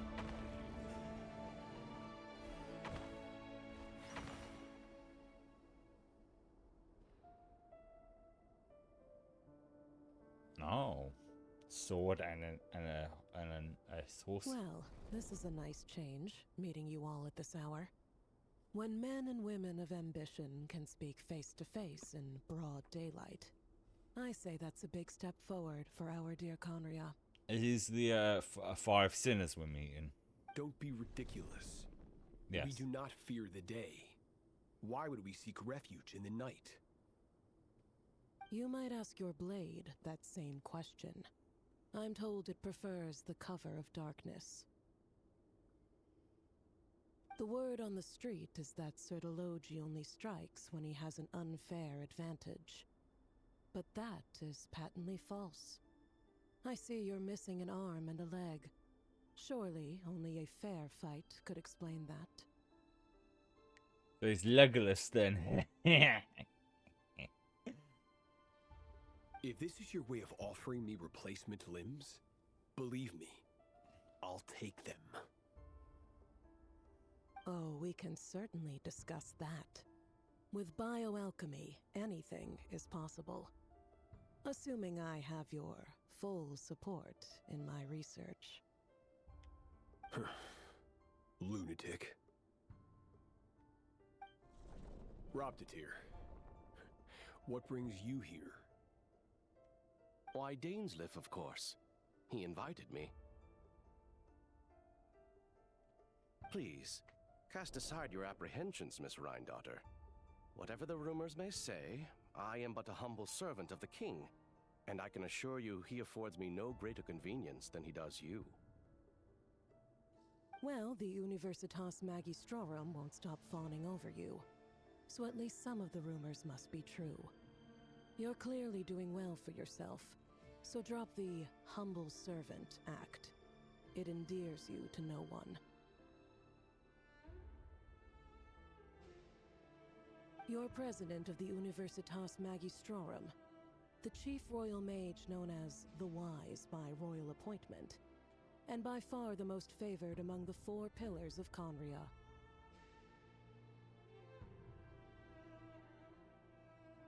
Vice President Veit doesn't even try to hide his envy when he sees you.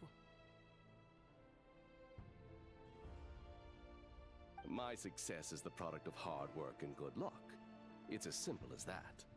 Were the king not such an extremist, I hardly think I would have received a senior post at my age. Of course, no job is without its gripes. Serving a king like ours can be a challenging task, as I'm sure you can imagine. And as for Efterveit, in missing out on the presidency, he's dodged a mountain of stress. Like everything else in life, it comes with pros and cons. You're all here. I apologize for the short notice, but it was an emergency. So it's the weird zoom into a fucking sword is weirdly amusing to me. You must be Rarir.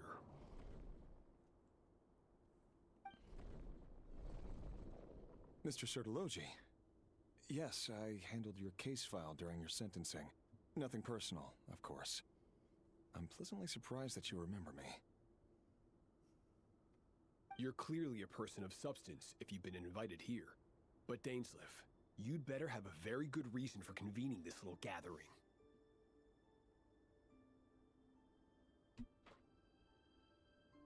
I think I just took a shit. It's my brother, Vedafenir. After he spoke at the court this morning, the king was so infuriated by his words that he had him blinded in both eyes and thrown in prison. Vedafenir in prison? Strange. I thought the king trusted him and Heroptatir more than anyone else in the world. Does this mean the king's circle of trust just got even smaller? Seems like it. It has nothing to do with trust. It's about what the king wants, which is as clear as day to anyone paying attention. I simply appease him, because it's in the best interests of the Universitas Magistrorum. That's a mouthful to say. Sounds like some official would say. And also because you're slimy. Vedafenir, perhaps less so. But still, a visionless visionary? It rather inclines me to think that qualifications are not what get you ahead in Conria. Do you honestly think this is an important discussion to be having right now? Seems like I get. Dane, what are you planning to do? Rescue him. Rescue Vedafenir, I assume. No, it's just gonna let him rot. Correct. It will mean storming the palace by force. Tonight. I need all of you on my side. Is someone going to betray them? One of the... That's far too dangerous. And don't forget, Dainsleif, you're captain of the Royal Guard. You swore an oath to the throne. You've been planning this for a while, haven't you? I have no desire to commit treason. But whatever critique the king may have of Vedafenir, disfiguring your most loyal subject for putting the best interests of his court and nation first, this is not the conduct of a wise ruler. Gee, you think? My blade will force the king to see the error of his ways. Does he end up killing the king? So, Vedafenir's prophecy enraged the king. I'm sure it wasn't what he wanted to hear, but if he won't take counsel even from the visionary, that is deeply troubling news.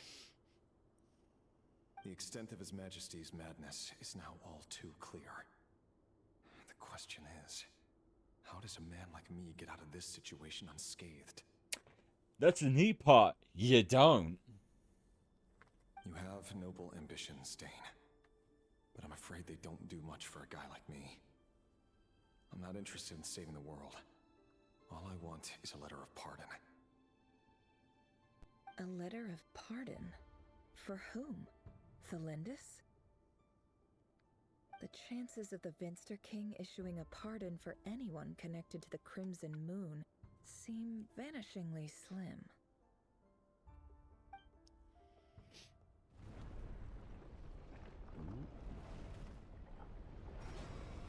Oh.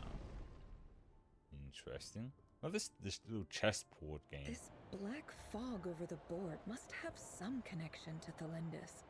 But why is it taking this form? Does it have something to do with Rarier's past? Another mystery I'll need to unravel.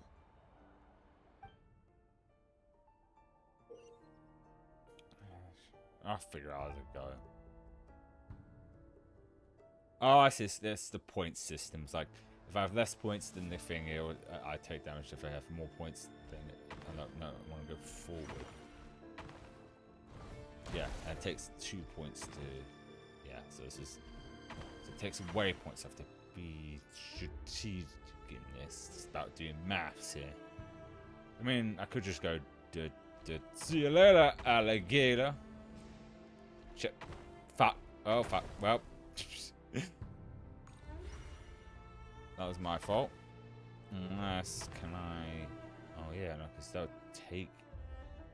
No, shit, I didn't want to... I'm trying to move up. It's only allowing me to use the joysticks, not the D-pad. It'd be easy to use the D-pad with this. I can't do that. I have to move. Yeah, no, yeah, so no, we do have to deal with them. Okay, then. So I'd have to go... Yeah, looking at it, no matter what, I'm going to have to fight these things.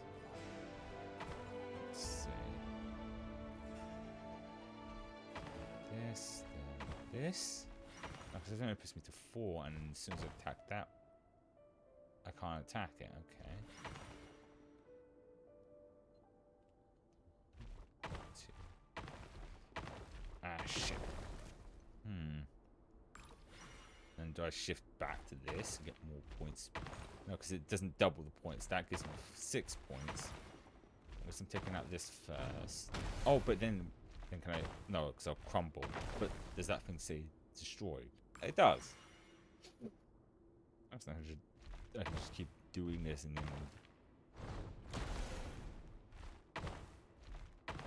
Oh, there we go. Assuming I'm gonna have to go and then here.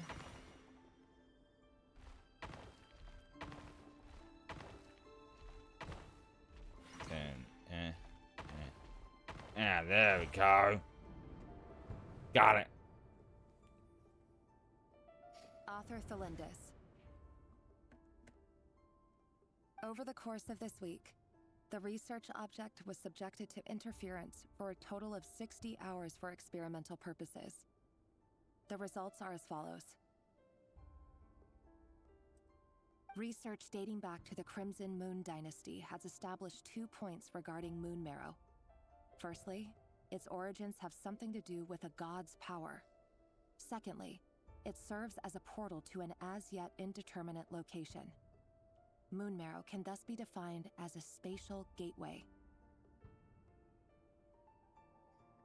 However, there are a number of hurdles to overcome before we can answer the question of where it leads to. To start with, opening the gateway requires a specific power source, which the relevant literature indicates. An enormous amount of power is then required to keep the gate open. Currently, the total power output of our instruments remains in the single digits. To make matters worse, I am now the only staff member remaining in the Moon Marrow lab. The Universitas Magistrorum recently decided to move most of its personnel into abyssal energy research, which has stymied all Crimson Moon-related projects. This is not a wise move. I have always maintained that placing all our hopes in a single source of power is risky, especially one as poorly understood as this. As well as making ourselves overly reliant on a single resource, we are neglecting other promising technologies. I apologize if this comes across as disrespectful, but as a Moon Marrow researcher, I desperately want to see the world beyond the gateway. If we really made it there one day, what would we find? And how would we go about taming the unknown? My imagination is endlessly fueled by questions such as these.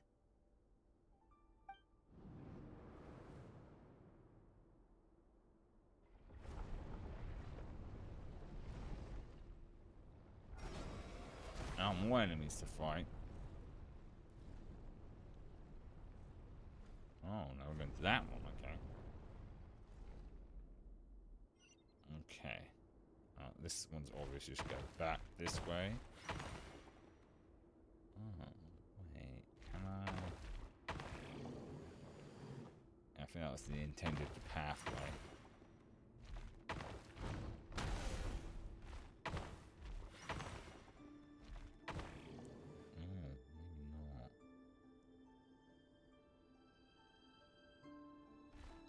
Crumble at the next drop point. So I was not correct then, okay.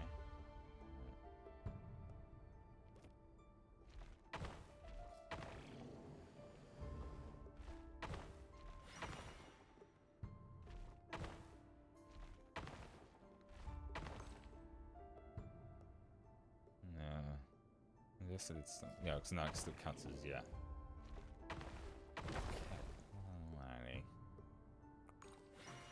My guess is I gotta go fight for my right. Let's see. Oh, I see it. Just go smack this fucker. Oh. Nope, I was wrong. It's actually basically forcing me just to fight every single one of these fuckers to get more points.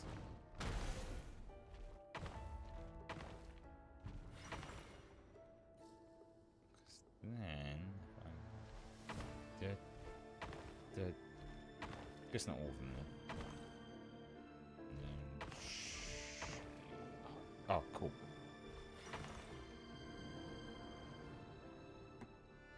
This is for you. I heard you're gonna leave the city with your parents.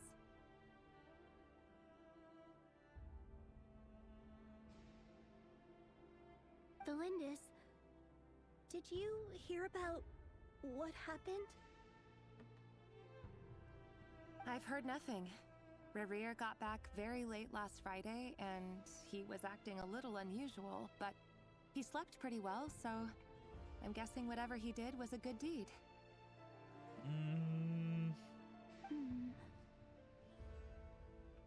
You never saw him, and I don't know what he did. And this conversation never happened. You understand? What if he finds out that you pried into his secrets? Don't be silly. I don't know what secrets he does or doesn't have. All I know is he's just a normal guy who happens to run some errands for the king. Are you scared of him? I don't know.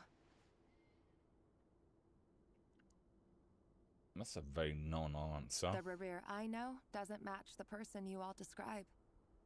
So you're just going to pretend he's not a bad person? Logically, I should be scared of him. And yet, I don't want to lose him. But enough about that. You should get going, and be careful with the package I gave you. Keep it secret. Keep it safe. What's in it? Bomb. A piece of the moon. All you need to know is that as long as you keep it safe, then in the future, everyone will be able to see a red moon. A red moon? You mean our moon? Perhaps? That's right. That's Our left. moon. Promise me you'll look after it.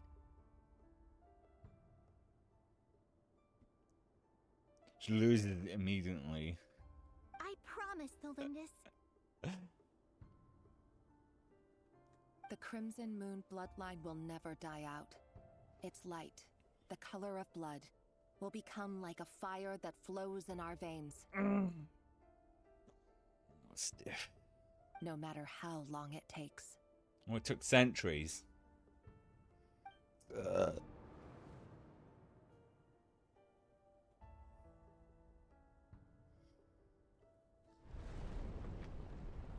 I'm wondering if this entire chapter is just this chessboard thing. I'm pretty sure I can't just exit and come back to it. It would be nice if I wanted to stop, but try my best not to skip it so I don't spoil anything. But it might be a while before I am. It's fine. I don't have work and I'm not that tired, surprisingly. Okay, I'm assuming. Yeah, I want to go first. No, because then it would be the same number, so then I'll die off. Yeah, I can't. Okay, shit. Fucked it up. Fucked it up. You're gonna fuck it. I shouldn't have gone to my left. Or, yeah, I shouldn't have gone to the guy next to me, right? Oh, no, I can't engage with him either. Oh.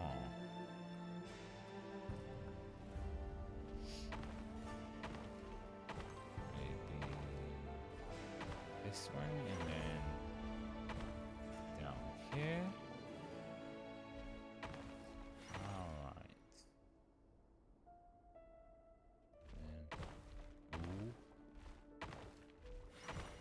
Then smack this fucker.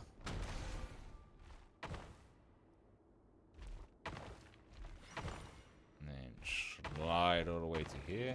Oh fuck, I fucked it again.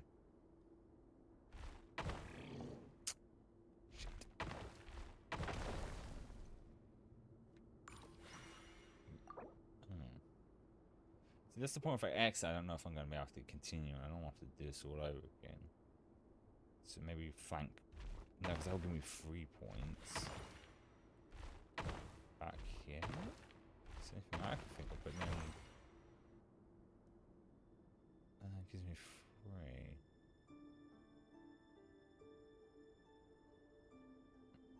3. Yeah, and I'll crumble before I get to any of the other ones. Okay, so oh, right, I see. Maybe? Yeah. There we go. Oh. But then...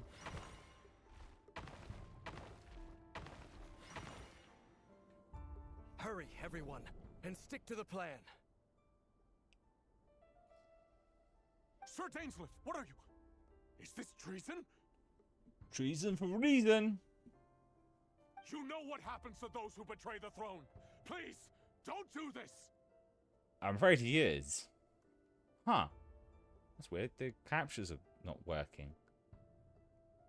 Hello, hello, hello, hello, my honey. Hello, my god, my girl. Nope. Okay, that's odd. I don't know why that's not working. Wait, no, I'm still live. It'd be bad if I did accidentally hit stop streaming. I've done that actually before. Huh. Don't know what that's about. It is the king himself who has betrayed the throne. He has betrayed all of Conria.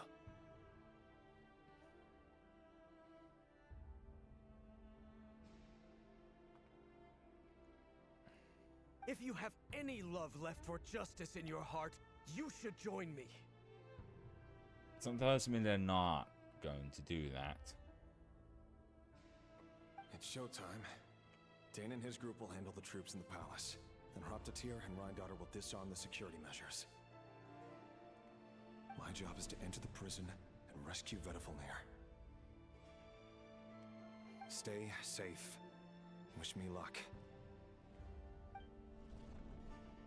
Look after my brother. And I'm not accidentally muted, so... Huh. Draw your blade. It is time for justice to prevail. Huh. Oh, I'm kind of sorry that the subtitles and closed captures aren't working.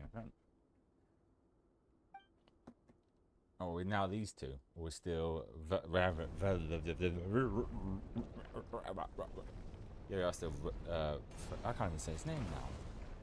Oh, there we go. Now they're back. Okay, there we go. That's just been a blip.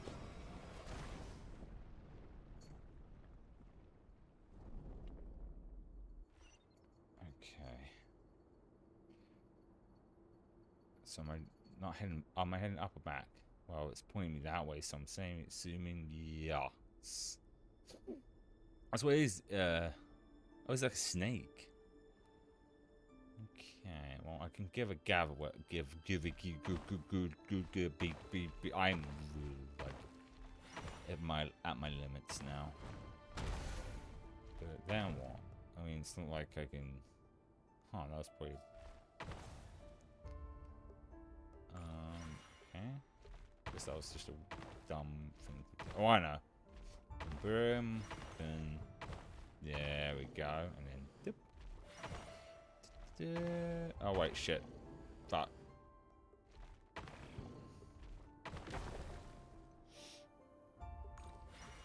Do I have enough? Well, I'm trying to find out. I do. Get fucked.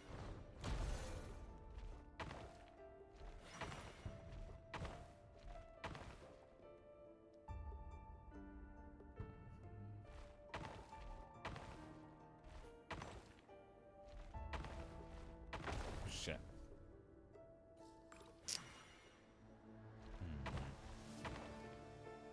And 1, 2. Wait, I don't know. I think I just go straight to this one, couldn't I?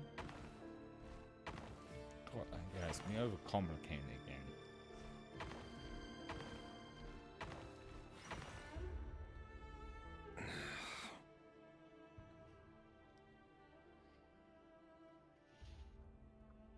This place is filthy. What's the dungeon? And the smell is abominable. Clearly, the king doesn't allow his prisoners a single shred of dignity. This is dire. Found you. Hello, Mr. Vettelfulnir. Ah, it's you. Surprised? Oh, wait. I guess surprise isn't an emotion that prophets feel very often. I certainly felt some surprise in the moment when I was blinded. Surprise at the king's sheer ignorance. Surprise at just how unfairly this world responds to words of earnest remonstration. I'm curious. What did you prophesize this time? The fall of Carmria. It wasn't a prophecy. It was a word of warning. Someone had to say it.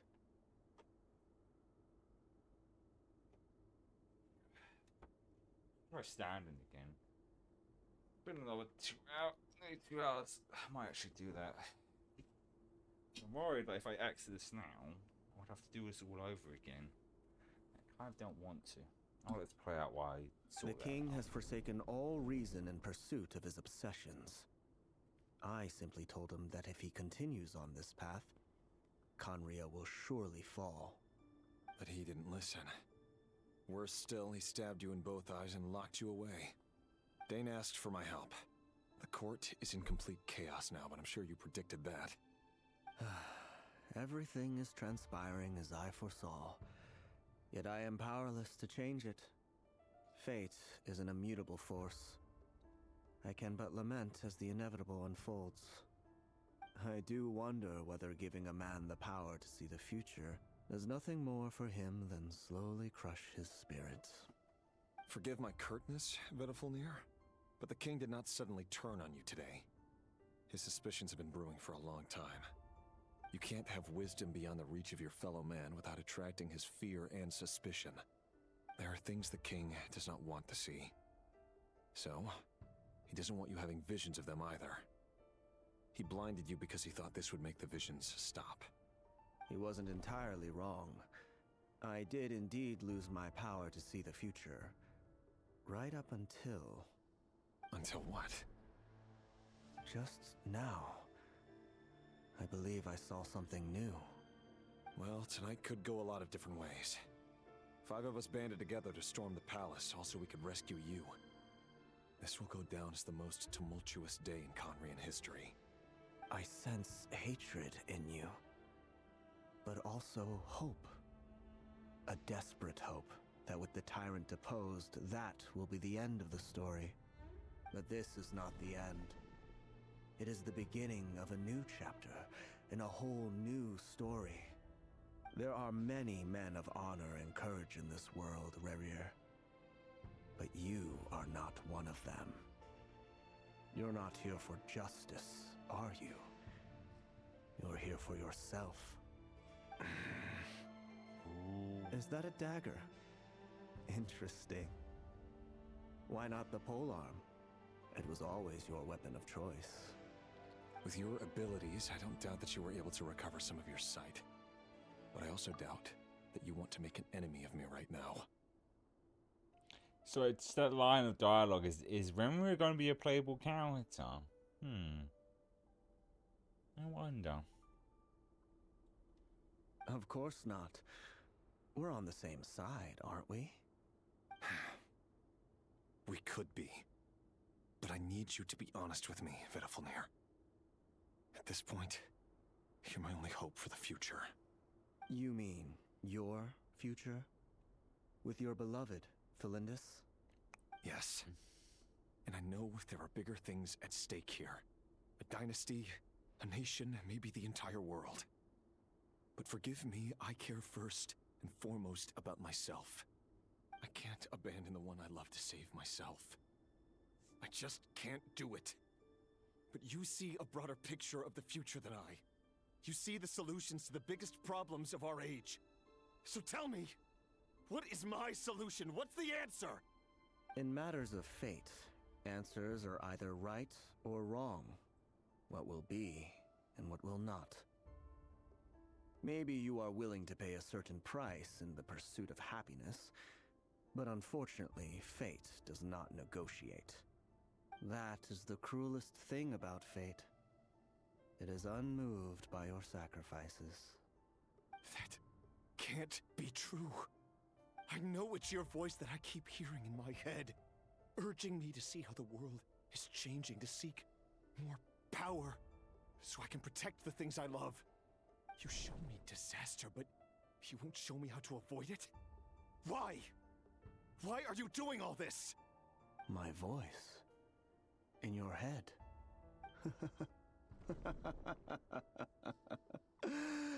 So, you hear it too. The voice that steals your mind, gains your trust, and drives you crazy. Ah, so it wasn't actually him. It turns out that we are not so different, you and I.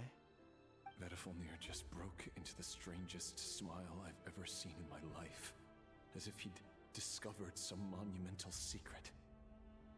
But then he suddenly switched to looking extremely weary. Very well then. My advice to you is as follows. You must persevere. Whatever trials and tribulations you may face, be steadfast in the belief that they are your path to the future. For as long as you live, your story with Felindis shall not come to an end.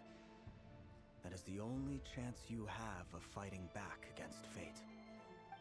It is up to you whether you believe my words. Regardless, that is all I will say on the matter. I have no right to intervene any further. I will hold you to your word. Thank you for setting me free. In return, I will tell you one more thing that you cannot afford to ignore. Just then, a strange wave of energy rippled through the city. We had no idea what it could mean. If I were you, I would head to the Universitas Magistrorum. The Universitas? Oh no! I'm sure we'll be seeing each other again very soon, Rerir. Whatever Vedafilnir said, I didn't catch it. I didn't even help him out of the prison. There was no time to lose.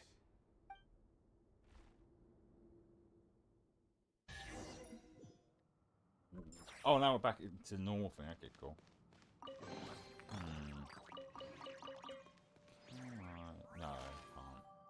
Because between the next stream, I'd probably still want to give the new multiplayer thing a shot more, but if I can't access it, I just have to get a point. Because I don't think I can even access this.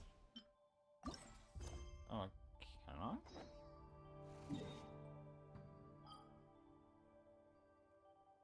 Let's not risk it in case I have to do all this again. I'd rather like just wrap up this moment. Assuming this is not the rest of the entire act. I've got to get to fight this now. Is this my daughter's doing? Or the Universitas Magistrorum? But not one way. Out of my way!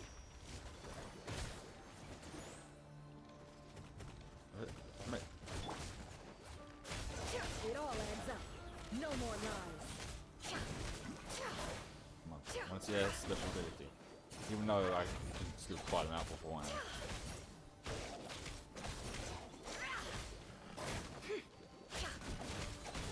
Can't hide the truth. Oh, here we go. The deception ends here. Ooh. Sorry.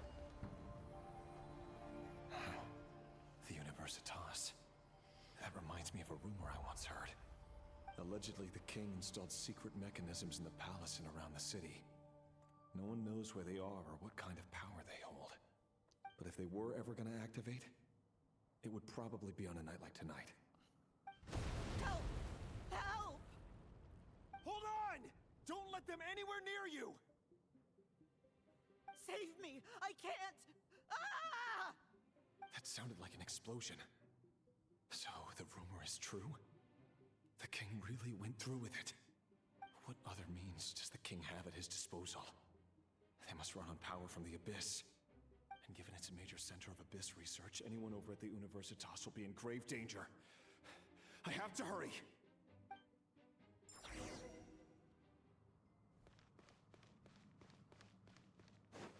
Checking out, we're almost like, well, like roughly 2.5 hours left of this act, which will probably be 3 hours.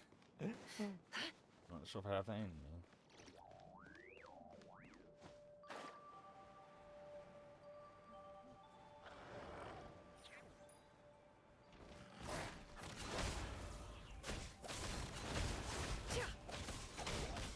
Oh, jeez, I didn't realize how low everyone's health was. Shit. That's not good. Gotta keep trying. Yeah, we'll use Bob. You're dead meat!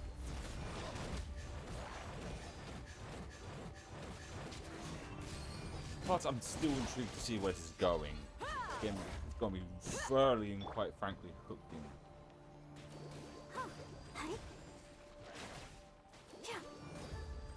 Let's dance. I mean, I could just use some heals. Or I could just wait for Barbara's thing to come into effect. There is no escape!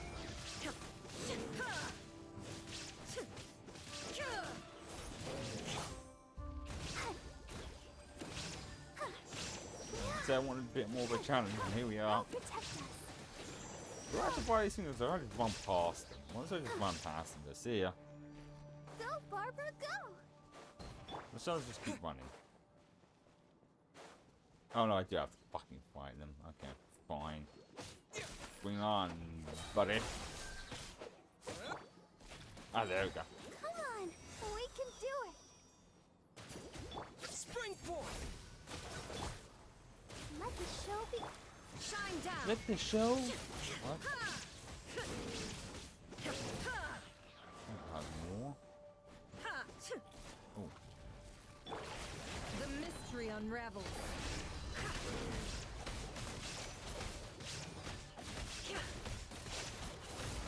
It all adds up.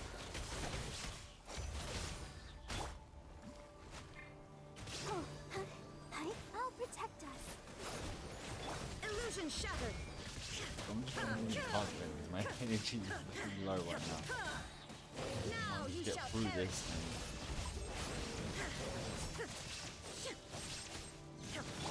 The deception ends here. Deception ends here. Can't hide the truth. Let's get it on! You asked for it! Oh my god, it's just keeps on going. Let's dance. You know, I should probably use the stat related food. It's my fault, I jinxed it. I said, oh, I want more of a chance, and it goes bet then.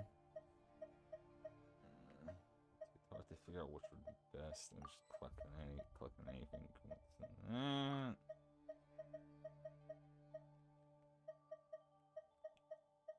that. Probably still steal some.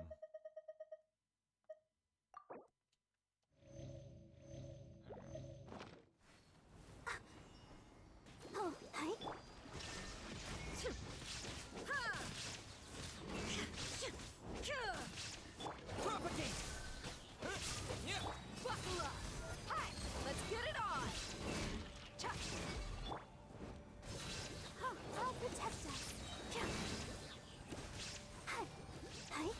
Oh shit, they were already fully healed. I wasted that.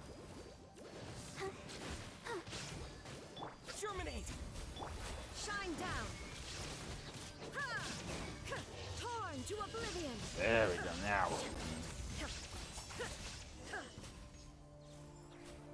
Oh, I'm all turned around now. One last amendment.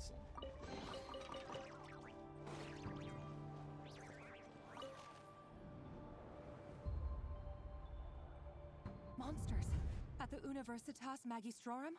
Why now? Oh no, they're coming. It's no use. The table won't hold out much longer. It's no use! The weapons. Where are the weapons? Of course. All the lab equipment was upgraded after the inspection last week, but the new weapons haven't been allocated yet. I'm done for. Is anyone there? I need help!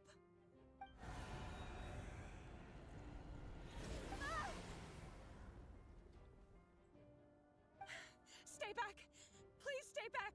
Please!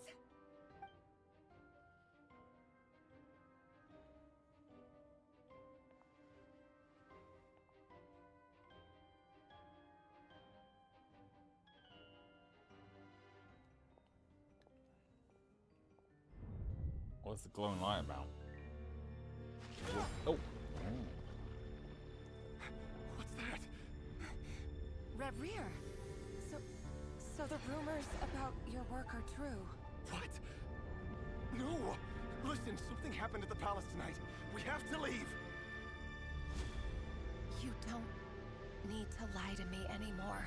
What do you mean? I know why you're worried, and I will respect the decision you've made. But it's okay, because I found a solution. I know how to end all this. You can have it back. The normal life you so desire. But until then, I'm afraid our wedding will have to wait. Cylindus? No, don't do it! Cylindus! Cylindus!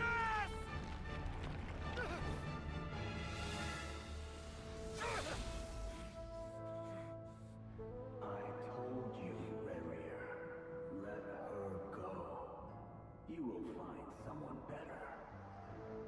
No! No, I won't do it! I have to save her! By what means exactly? A lowly pawn. You lack the power and the strength of will. Do you know a way? Tell me! Come to the palace. Join us.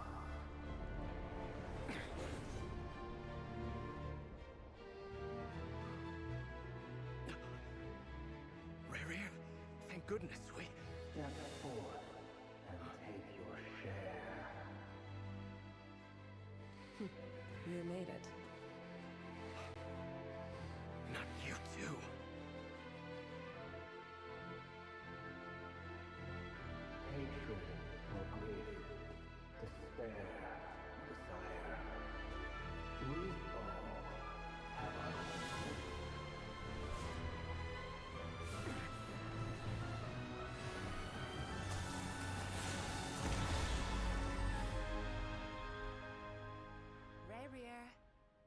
Rerir. Lindis? Were you daydreaming?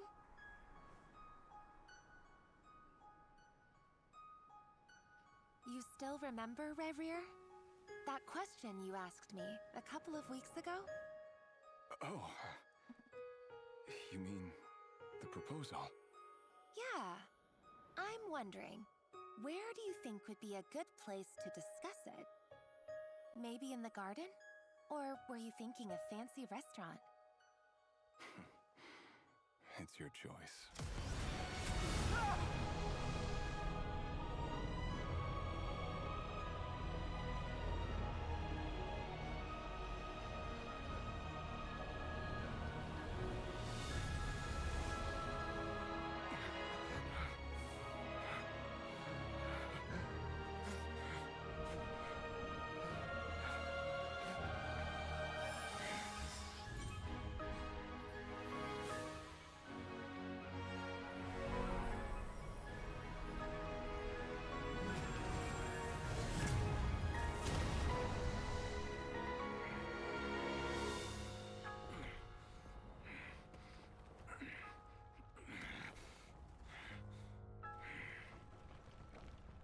I will find you.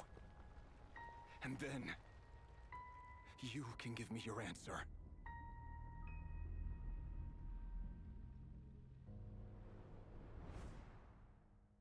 So that's why he did it. I was way off.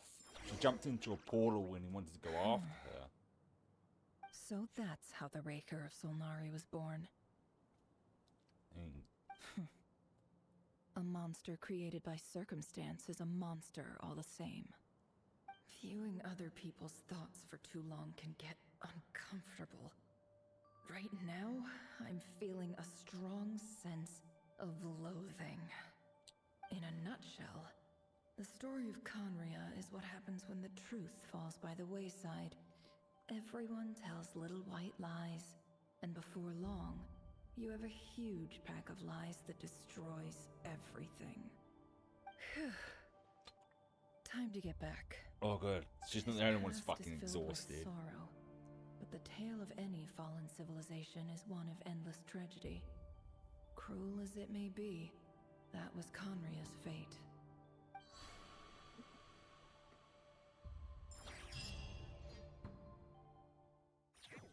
Well, I have to wait until we're in control of the counter first. A lot to take in, though. Everyone, I'm back.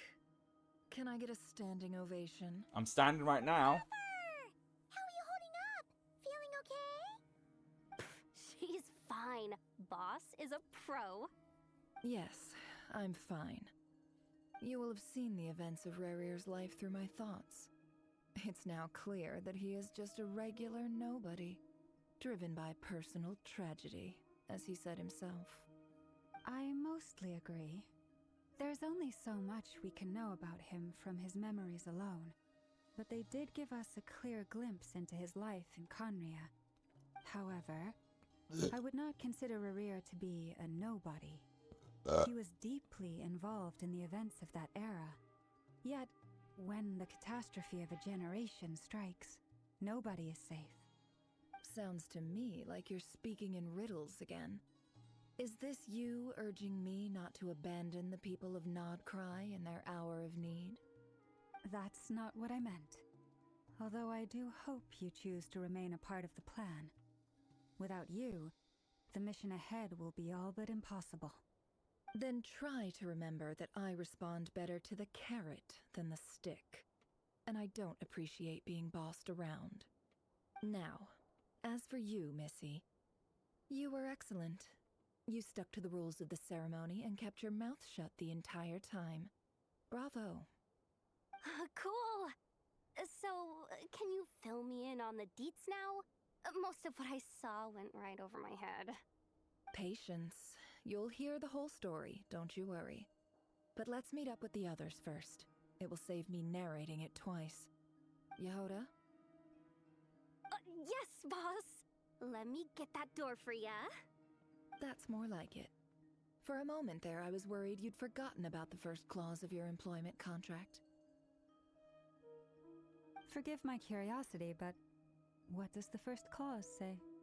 It says I gotta do the annoying stuff that boss is too lazy to do for herself. Like opening the door, pouring the tea, yada yada. Oh, she just called her out like that. If something is in the contract, it's because she willingly agreed to it. Rest assured that the Curatorium abides by the very strictest of labor policies. You don't seriously think I'm cruel enough to treat her like my slave? In any case, I've hardly shied away from my share of the work today.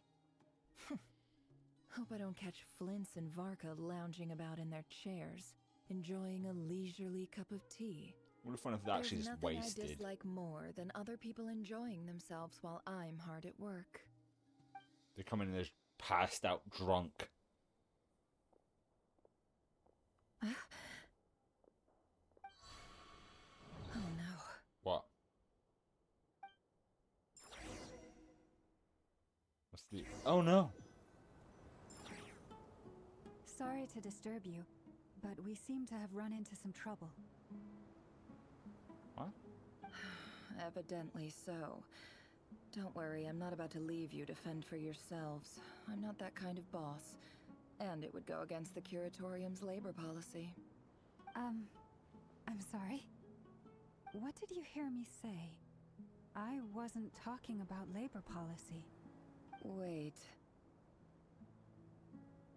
How long have I been standing here? Not long. You just appeared by the door a moment ago.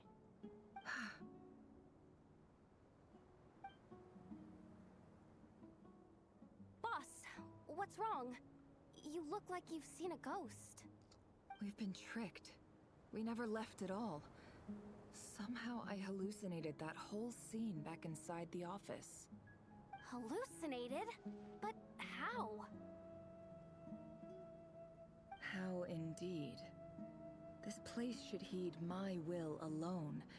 All thoughts and actions that occur in here are just a result of pawns moving across the chessboard in a carefully calculated manner. And nobody has access to this chess set but me. So you control everything in here? More or less. But yes, it's a special technique of mine. Has anything like this ever happened before? Only once. It was the first time I used the chess set. Is there any similarity between what happened then and what's happening now? I suppose my thoughts are a little turbulent, which was also the case my first time. Is there anything I can do to help? The first clause of your contract clearly states that I only need your help with things that I'm too lazy to do myself. Meaning you're not feeling lazy right now? Meaning this is not something Yehoda can help with. Oh! The chess set is a personal treasure that I alone understand. I must be the one to find our way out of here. Boss, it's fine. Really. Let me do something useful. Oh, listen to you. Whatever would I do without you, Yehoda? What? Really? Yes, really. Where would I ever find another employee as obedient and servile as you? God forbid anything ever happens to you. Oh, okay. Well, anyway, I was thinking of fetching some water. There's gotta be a source around here somewhere. I suggest everyone finds someplace comfortable to take a rest. We gotta conserve our energy. Even though all this chess malarkey doesn't exist in a physical sense, mentally speaking, it's all real. And so is our tiredness and fatigue. You don't want to dismiss mental fatigue. Just because it isn't physical doesn't mean it's any less serious. But anyway, I got your backs, so don't worry about a thing. Don't I have the best employees? Jealous much? If we can find a suitable time, I'm sitting back down I'd now. love to borrow Yehoda for a day to help out at the Frost Moon Scions. Would you be amenable to that, Boss Nefer? Oh, Lama. Have I ever told you just how pretty you are? Beauty runs from the tips of your antlers to the depths of your imagination. Time to rally, everyone. Follow me. As we continue our journey, the same rules will apply. That means stay focused and no talking no matter what we encounter. And don't disturb the chess pieces.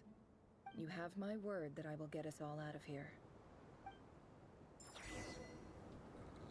So there's more to this then. Still in this and I still can't. Oh, fine. Should be more tired as things go on. I might.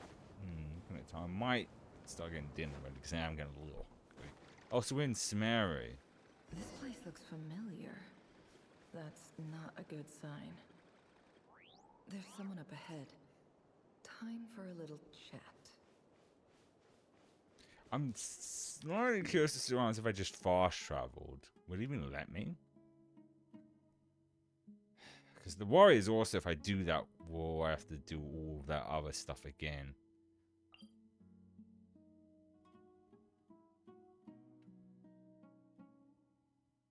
No, that's not risk it.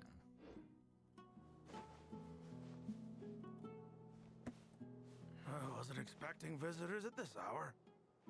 Wait, is that? Oh, it's him. Him? There you are. Sinue's been looking for you all day. I think he has some news for you. Oh God, yeah? I'm slightly skipping ahead. It looks like it could be like fucking forever before we Hiding get... away some more loose change? I know I saw some Mora. Oh, yeah. Yeah, I mean, I'm trying not to look at any spoiler, but it's looking like... it's the problem is that I can leave it where it is, and that'd be a week with not having to do the multiplayer stuff.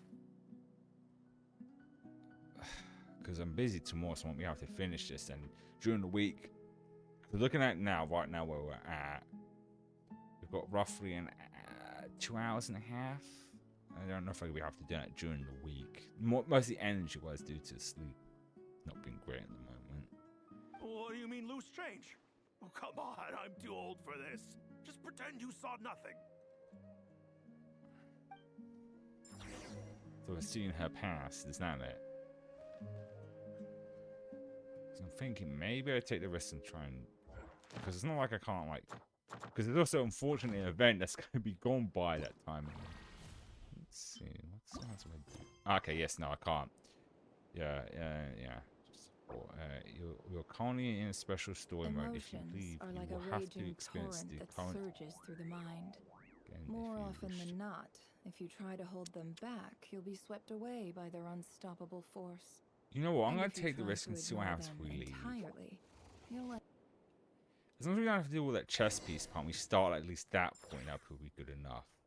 Okay, it drops us here, right? So if I were to then... Because like I said, my energy is fucked right now. I do not have it in me to...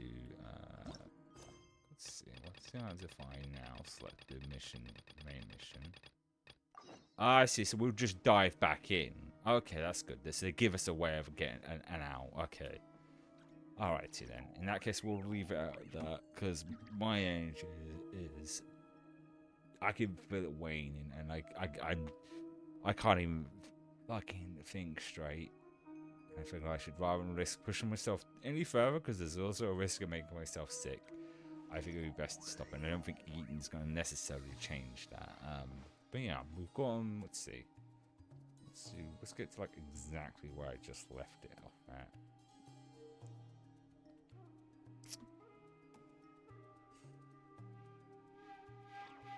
Yeah. So as long as I can still, let's just double check on that though. It's good they do these ways of like, yeah, looks like I can still select it. Okay, that's good. That's good because because the likelihood of being out tomorrow because I'm usually like busy on a Sunday, so we'll probably finish just next week. 'Cause next week I definitely can. Because if we've got like, looking at the video, roughly 2 hours and 24 minutes. That's plenty. I could easily do that, which will be a little bit longer. But we should be able to finish act for next week. So we'll do that next Saturday, because like I said, next week's the week of Halloween, so we'll be playing some horror games and some more digital ones. So we'll do that. I'll finish this. Well, I'll see how I feel. I'll see how I feel tomorrow. We might continue this tomorrow, depending on how I feel. Because I'm usually busy on a Sunday. But if not, we'll finish this. We'll finish Act 4 now. So probably God, my energy is complete. I am exhausted. I'm still trying to work out what the difference between during the week and the weekend is. I think generally it's just like, because I'm not sleeping well and stressing myself about work is probably exhausting me even more, so I don't end up having less energy during the week as well. But hopefully, as I keep trying different things, and why I wait to see the still on waiting list to see the sleep therapist. Hopefully, it shouldn't be too long before things are back to normal. And I appreciate everyone being patient, because I'm sure some of you are probably sick and tired of hearing about it. But with that aside, I appreciate everyone who stopped by. I hope you have a good rest of your weekend, and probably won't be streaming until Wednesday again. So hope you have you see, this is the one I get too tired, I just can't think. So I hope you have a good rest of your weekend, and I'll see you on Wednesday.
I just realised I did the maths wrong. It's actually 2 hours and 24 minutes, not 3 hours. I realised I said 3 hours. It's 2 hours. We have basically just over 2 hours we have left of the act, which is still doing that sound, because 2 hours could be 3 hours, so it could still be more than expected.